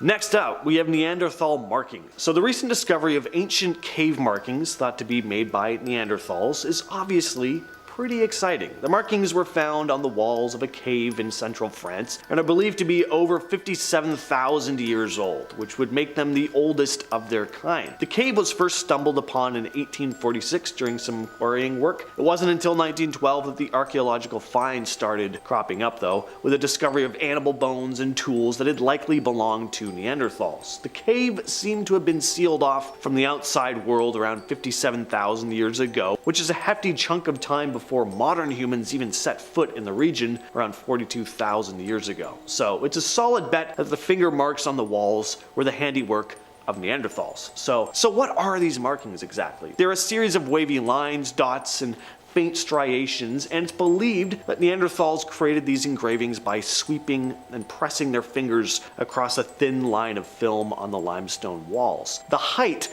of the markings suggests they were made by taller beings, teenagers or adults, but were they decorative, ritualistic? Were they even made intentionally? They're still not sure. Now we head back to Egypt with the discovery of an ancient Roman city in Luxor. The news about this incredible find was announced back in January of 2023. Egyptian archaeologists found a very well-preserved Roman city in Luxor, dating back to the 2nd and 3rd centuries CE. It's now been described as the oldest and most important city found on the eastern bank of Luxor by Mustafa Waziri, head of Egypt's Supreme Council of Antiquities. The archaeological team unearthed a whole whackload of these ancient structures, including residential buildings, offering insights into how people lived during that time. There were also the discovery of 2 pigeon towers used for housing carrier birds, meaning the city was very likely involved in communication networks at the time. There were also metal workshops found in the city that contained whole collections of artifacts of their own, pots, tools, and a collection of bronze and copper Roman coins. Next up, we have the 4,500-year-old tomb. This is another recent 2024 archaeological discovery. I really tried to fill this list up with new stuff. So this discovery was made about 20 miles south of Cairo. Egyptian and Japanese archaeologists stumbled on an ancient Egyptian tomb carved into rock over 4,000 years ago. I always say stumbled on, like these archaeologists are just kind of walking around and they're like, oh, it's an ancient tomb. Obviously, there's more that goes into it than that. It's just the easiest way for my brain to wrap my head around it. They stumbled on it. So anyway, the tomb was carved into rock over 4,000 years ago, dated back between 2649 and 2150 BC. The tomb contained a whole bunch of graves and artifacts from different historical periods. During their excavation, the team unearthed a bunch of treasures. There were human remains buried alongside a vividly colored mask, a burial site from the 2nd dynasty, and an incredibly well-preserved alabaster vessel from the 18th dynasty. In the tomb, there were also 2 terracotta statues depicting the ancient Egyptian goddess Isis and Harpocrates, along with a stela with a man's name encrypted on it, a man named Heroides. I think that's how you pronounce it. You've all heard of the Moai statues on Easter Island before, I know, but just last year, archaeologists found a new one. This new statue adds to the nearly 1,000 that have already been found on the island. This latest statue was uncovered in a dry lake bed, the only one to be found in that location. So far, anyway. The discovery was made by the organization that oversees the island's national park. Terry Hunt, a professor of archaeology at the University of Arizona, was incredibly excited about the find and described how important it is that these statues be retrieved, helping to preserve the history of the Rapa Nui people. So with how much attention and research has gone into the Easter Island statues, why was it that this one was just discovered now? Well, they're saying it's probably because of changes in the area's climate, resulting in the drying out of the lake that was surrounding the sculpture, and they're thinking it probably won't be the last one to turn up. Next, we have another exciting discovery. News about this came out just recently as well. A ton of cool artifacts were found in Brazil. And this one's pretty cool because this stuff was discovered completely by accident. This really was like stumbling on it. So there was a routine construction project going on at an apartment complex, but then construction workers came across a pretty alarming find, human bones, and then more and more stuff started turning up. There were also pottery shards, so these bones weren't recent. Turns out all this stuff belonged to an ancient civilization dating back as far as 9,000 years ago. During excavations, they found thousands of artifacts, and not only that, but these artifacts could possibly reshape the understanding of human settlement in Brazil. The site known as Rosanne's Farm was full of stone tools, ceramic fragments, decorated shells, and bones, which was excavated over the course of 4 years of intense digging. And in total, 43 human skeletons and more than 100,000 artifacts were uncovered. Archaeologists unearthed remnants of a group that existed around 8,000 to 9,000 years ago, meaning that humans moved into the region much earlier than previously believed. The leader of the excavation stated the discovery could, quote, completely change the history of not just the region, but all of Brazil. End quote. This finding may totally change the way we look at the timing and the roots of human migration into the Americas from Asia, which is pretty cool. And we're finishing off the list with the finding of a mysterious Anglo-Saxon artifact, again just in January of this year, in Langham, England. A treasure hunter made a pretty cool discovery with a metal detector. It was a small artifact made of gilded silver. It was just under an inch in diameter and 0.3 inches in height. Apparently it dates back to the 8th century. It also has an image of an animal engraved on top, along with Celtic knot-like patterns. Not entirely clear what the object is. The Portable Antiquities Scheme, who are responsible for recording finds like this, noted the thing is similar to other items discovered in the same time period, but this one stands out because of its size and its design. Historian Helen Giak speculated that the spiral pattern on the artifact looked a lot like Celtic designs, and that the animal depicted could be a horse. Definitely what it looks like to me as well. She also praised the craftsmanship, noting that it was created by someone with a keen eye for beauty. And again, I agree, that thing, it looks fantastic. While exploring the Saqqara archaeological site in Egypt this year, a team of Egyptian and Japanese archaeologists made an unexpected find. They were digging in an area they'd previously discovered ancient graves at, but this time they came across a well. What they thought was a well, anyway. Turns out it was the entrance to a forgotten tomb.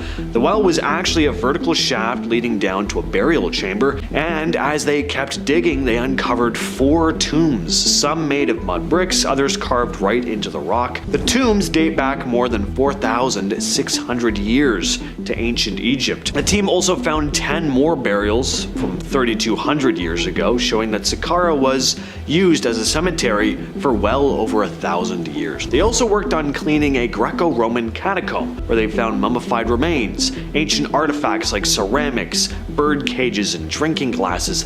The team is planning to return for more digs to see what else might be hidden beneath the sands of Saqqara, but if you're a superstitious type, you might find this one kind of eerie because, you know what happens when ancient Egyptian tombs are unearthed, you know? Just last month, news came out about a group of church officials and museum staff in Lithuania who discovered royal treasures that had been hidden for over 85 years. The story actually starts way back in World War II, when caretakers of Vilnius Cathedral decided to hide the cathedral's priceless treasures for safekeeping. Their hiding spot clearly worked, maybe a little too well, because the treasure sat hidden decades after the war. Well, last fall, a team decided to give it another shot. They'd tried everything before: metal detecting, radar, thermal imaging, but they were never able to find anything. This time though, they used a tiny camera on a thin wire and poked it into cracks in the basement of the cathedral. At first, nothing showed up. Then suddenly, something caught their eye on the screen. They carefully opened the cavity,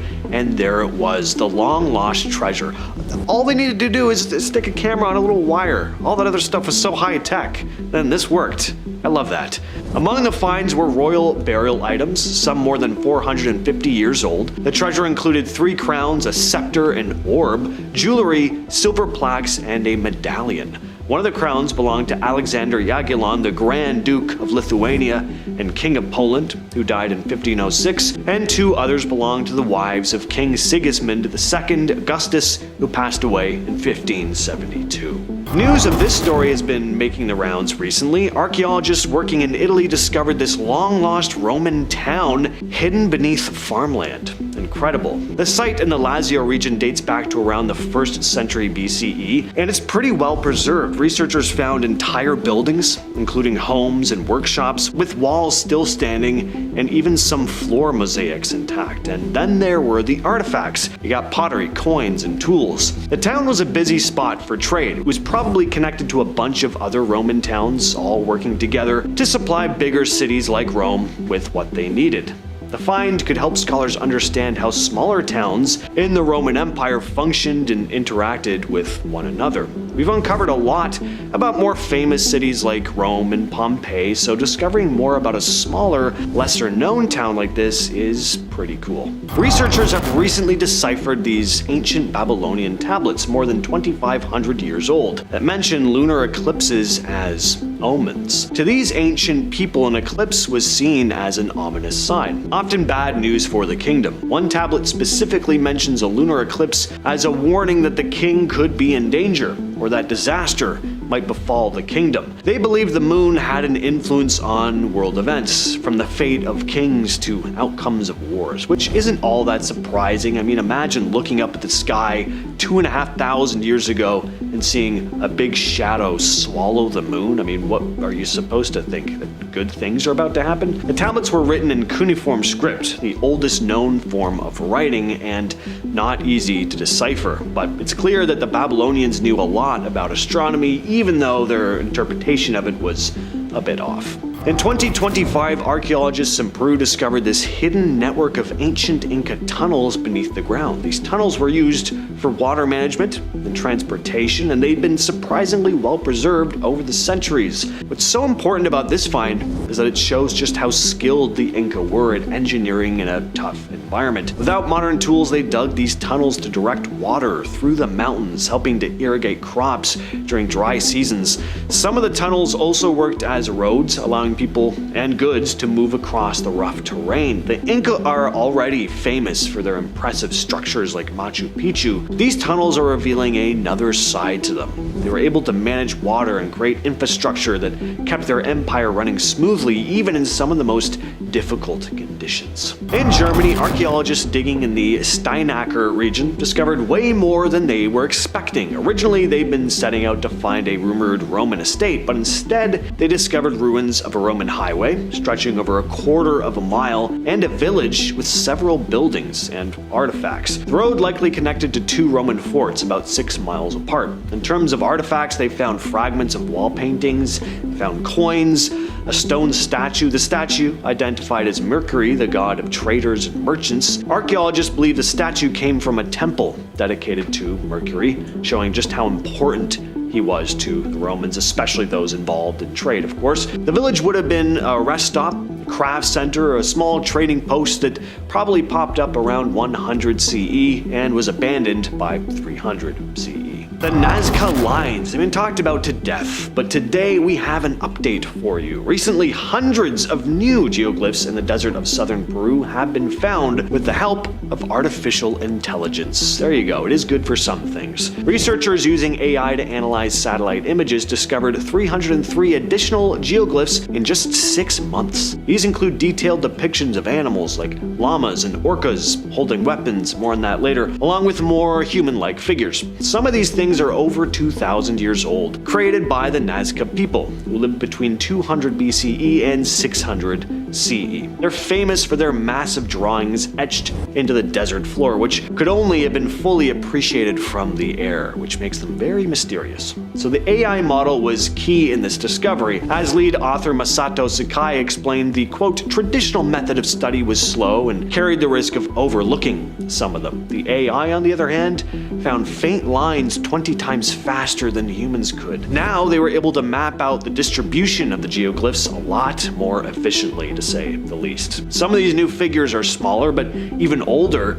than the previously known ones. The images include orcas holding blades, a symbol linked to human sacrifice. As Sakai pointed out, on some pottery from the Nazca period, there are scenes depicting orcas with blades cutting off human heads.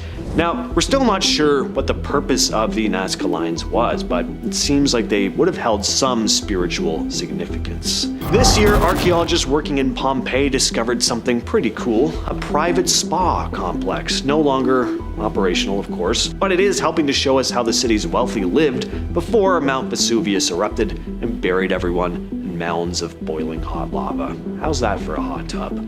The spa complex was found during excavations of a home in what was once a wealthy district of Pompeii. This would have been a place for the elite to unwind and socialize. The spa had different rooms, including a hot bath, a cold bath, and a steam room, all beautifully detailed. Plus, the site shows how advanced Roman engineering with its plumbing and heating systems was. For years, scholars weren't sure what animal represented Seth, the Egyptian god of disorder, sexuality, and death. When we picture animals in ancient Egypt, cats come to mind a lot, crocodiles, of course, eagles, snakes, beetles.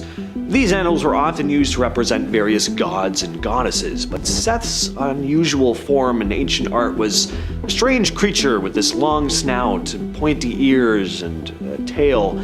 People have never really been sure what animal Seth was supposed to be. Some thought he may not have been based on an animal at all, even. But recently, archaeologist Pierre de Mare thinks he may have figured this out. After studying early depictions of Seth from between 4000 and 3000 BCE, he believes the animal was actually an aardvark. Not an animal we usually associate with ancient Egypt, but the aardvark's long ears, the snout and tail, they do match some of the earliest images of Seth. And de Mare also pointed out that people in sub-Saharan Africa have long associated aardvarks with themes like male virility and death, the same traits the god of Seth were associated with. Now, aardvarks don't live in the Nile Valley today, but animals like giraffes and elephants used to, so it is possible that aardvarks could have as well. Just recently, a team of researchers discovered prehistoric cave paintings in Indonesia that are among the oldest known to date. The paintings depict animals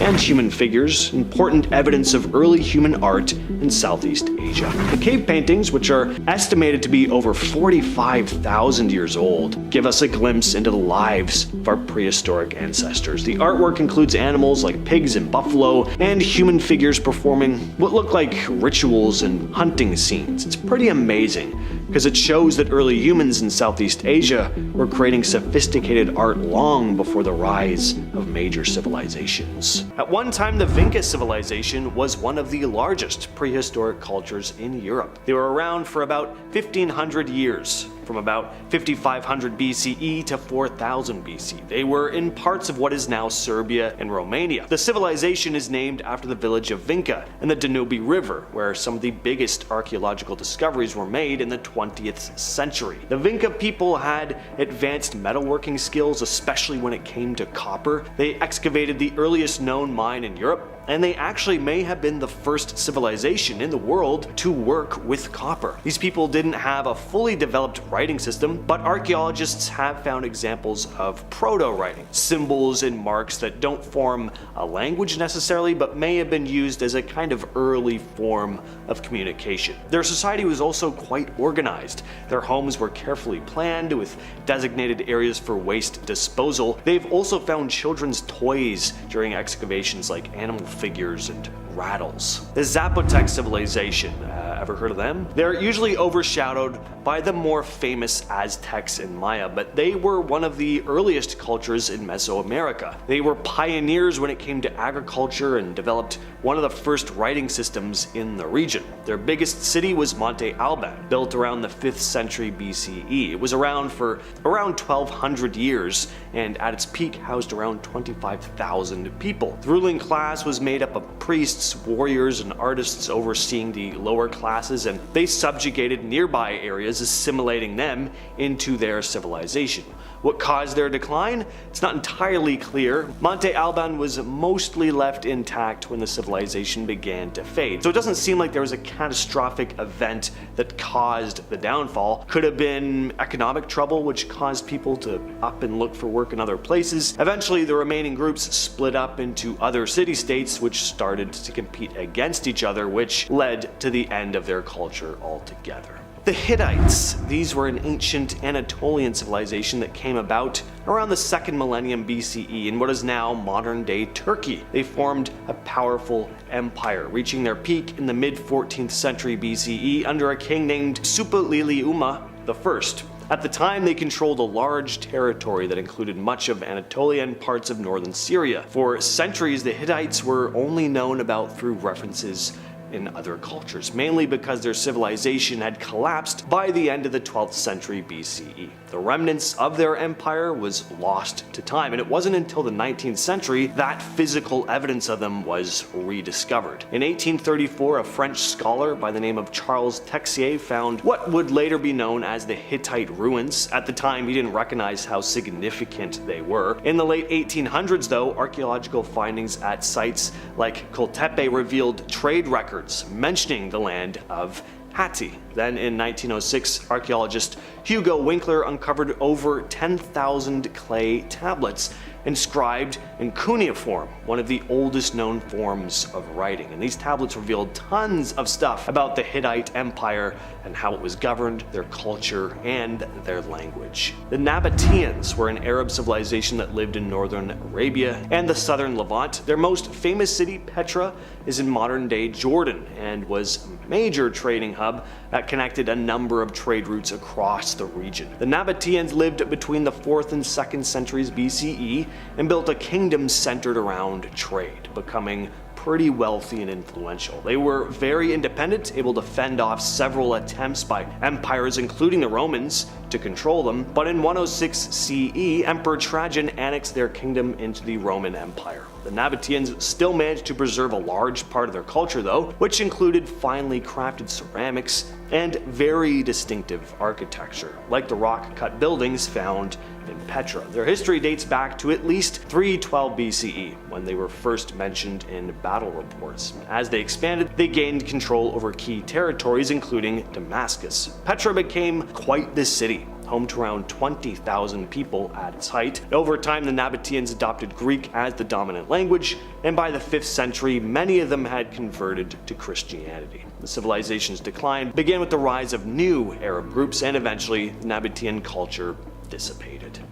The Clovis people. These were an ancient group that lived in North America around 13,000 years ago. They are known for their stone tools, especially their fluted projectile points called Clovis points. The Clovers were some of the earliest known human inhabitants in North America. In 1929, a 19-year-old named Ridgely Whiteman discovered a Clovis site near Blackwater Draw in New Mexico. The site contains stone tools along with the remains of mammoths, which was evidence that there was human activity during the Pleistocene era. Before this, another big discovery happened in 1927 at the Folsom site, where the remains of a now extinct bison species were found alongside human-made tools. This was the first definitive evidence of humans in the Americas during that period. Excavations at Blackwater Draw revealed thousands of artifacts over several years, confirming the existence of a culture that relied heavily on hunting large game like mammoths.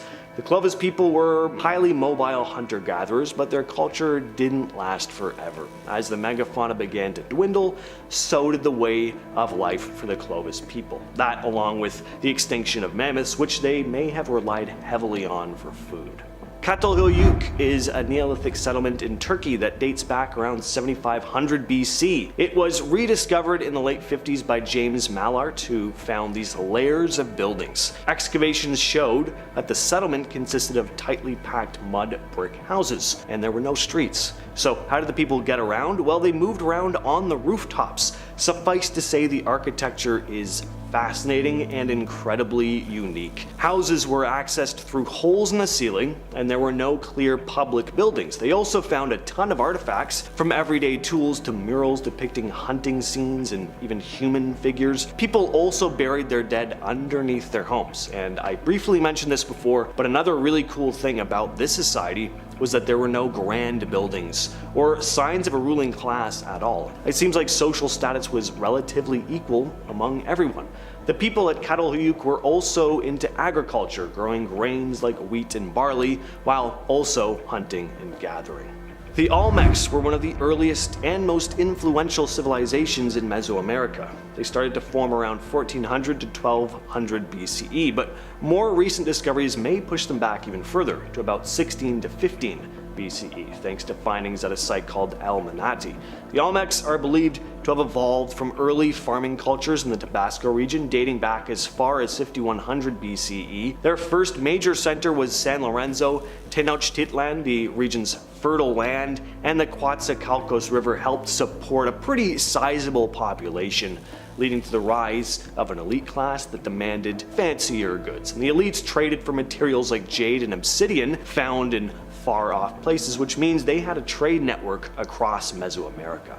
As time went on, San Lorenzo eventually fell apart around 900 BCE. La Venta then took the spotlight. From 900 BCE until about 400 BCE, La Venta was home to the Great Pyramid, the Mesoamerican version, of course, the largest structure in Mesoamerica at the time, which still stands today. The Olmec civilization is most famous for their massive stone heads, believed to be portraits of their rulers. Each head is unique and is adorned with distinctive headdresses. The Khmer Empire was a powerful civilization in Southeast Asia that lasted from 802 CE to 1431, thereabouts. It stretched across present-day Thailand, Cambodia, Laos, and parts of Vietnam. This empire was this blend of Buddhist and Hindu cultures, which came about after centuries of conflict. The Khmer are also best known for their incredible architecture, particularly the temples of Angkor, which are still some of the most impressive monuments in the world. And a lot of these structures are, thankfully,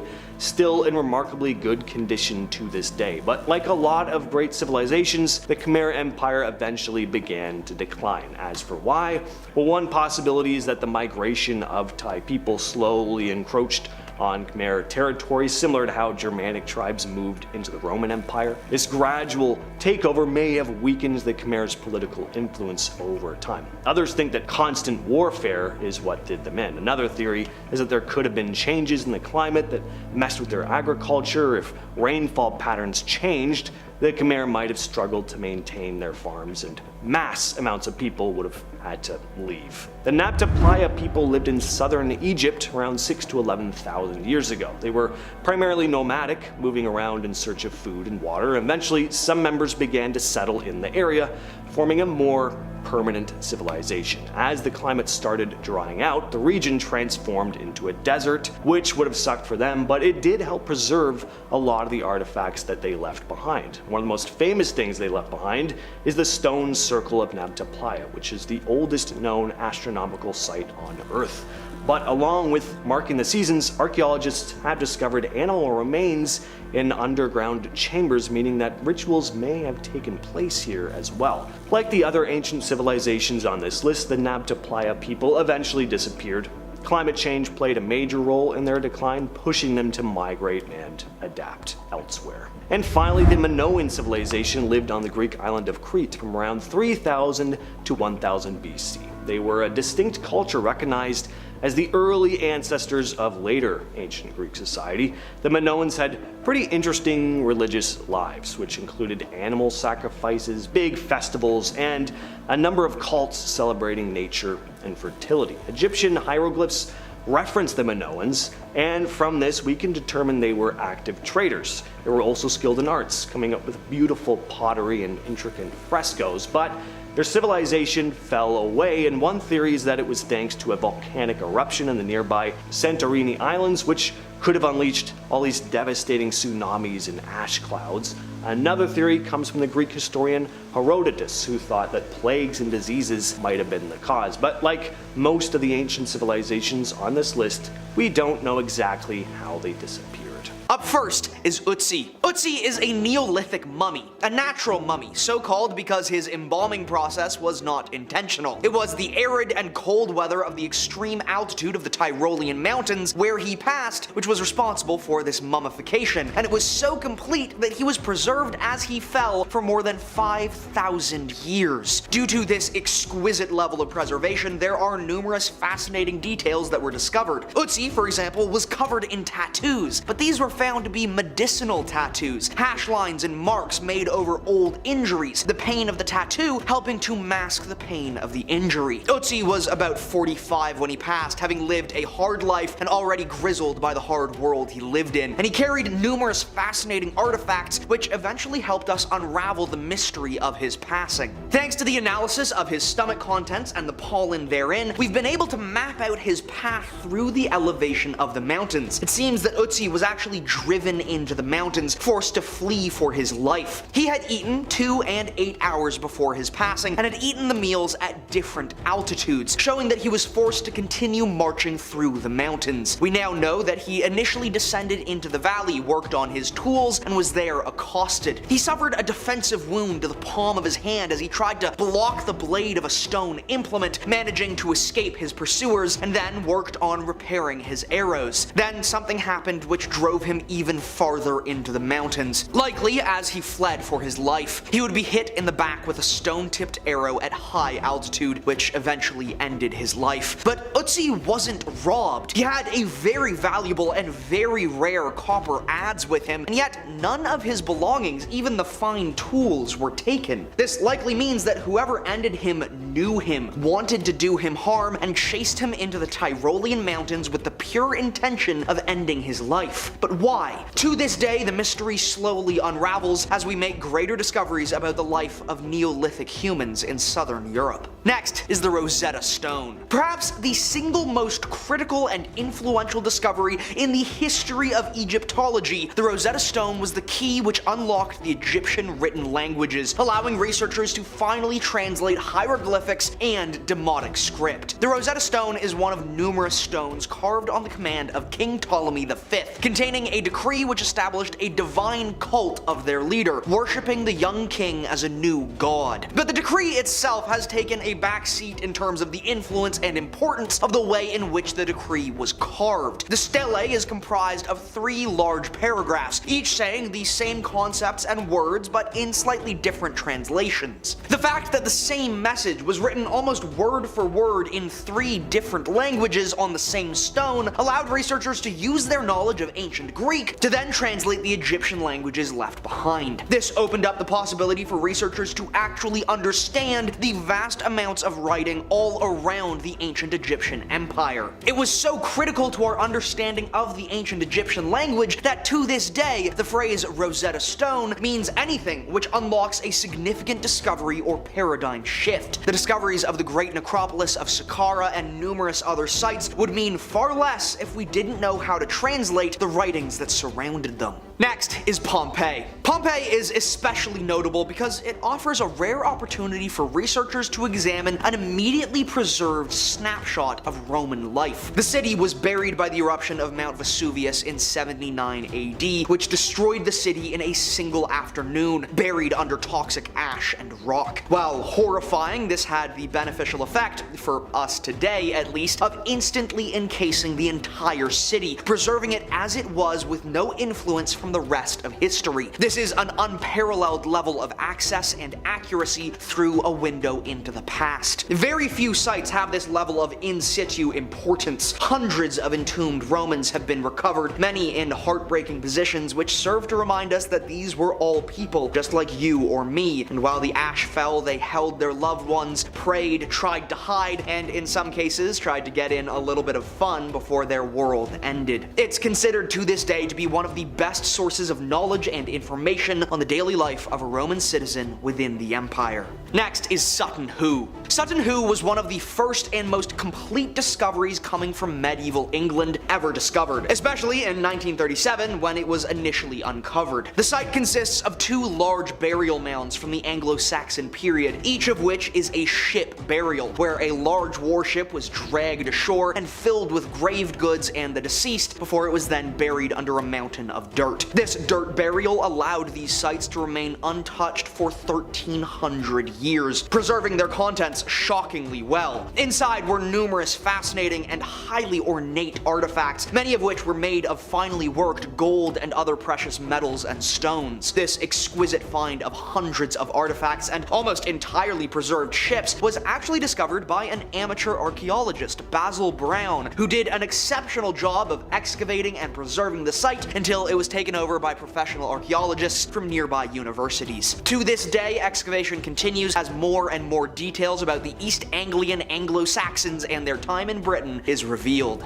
Next are the Dead Sea Scrolls. The Dead Sea Scrolls are a collection of ancient scrolls discovered in the West Bank before it was invaded and occupied. The scrolls are incredibly critical pieces of history which reveal a significant amount about what life was like 23 to 1900 years ago for the people of the Levant. Much of this has been critical to our understanding of Jewish and Middle Eastern history and has given a great insight into the past of the Levant. Hundreds of scrolls were recovered, and yet only a few of them have been able to be deciphered. Many of these scrolls spent centuries in the salt of the Dead Sea, and they have aged considerably over the millennia. Many of them are simply too fragile to handle or even unravel, and so instead, researchers are developing new techniques and technologies which X-ray the scrolls and analyze the patterns of ink pigmentation along with numerous other details which, when put into a computer program, can be formed into a 3D render of the scroll, which can then be digitally unraveled and read. This has only happened for a few scrolls, but is very promising and will possibly lead to even more formally unreadable scrolls becoming founts of historical knowledge. Next is the Combat Gulf. During a routine pollution survey in the Gulf of Combat, researchers stumbled upon the remains of an ancient city, which was a surprising find. Using sonar technology, they detected geometric shapes beneath the sea's floor, revealing eventually a vast city complex covering about 24 square kilometers. This remarkable discovery could change our understanding of history as we know it, with some claims that it predates the Bronze Age Indus Valley civilization, previously thought to be the oldest urban culture. However, skepticism remains. While many agree the site appears man-made, questions about its age and the artifacts found still persist. The area is challenging due to heavy tidal movements that could damage the site and mix in artifacts from elsewhere, yet many researchers believe this is indeed an ancient city lost beneath the waves, with human remains and numerous artifacts suggesting that it was quickly submerged, possibly in a catastrophic flood. Some have since speculated that the Indus River Valley civilization, located nearby on the same subcontinent, may have actually descended from the Combat civilization, carrying tales of the flood that evolved into myths across numerous subsequent cultures.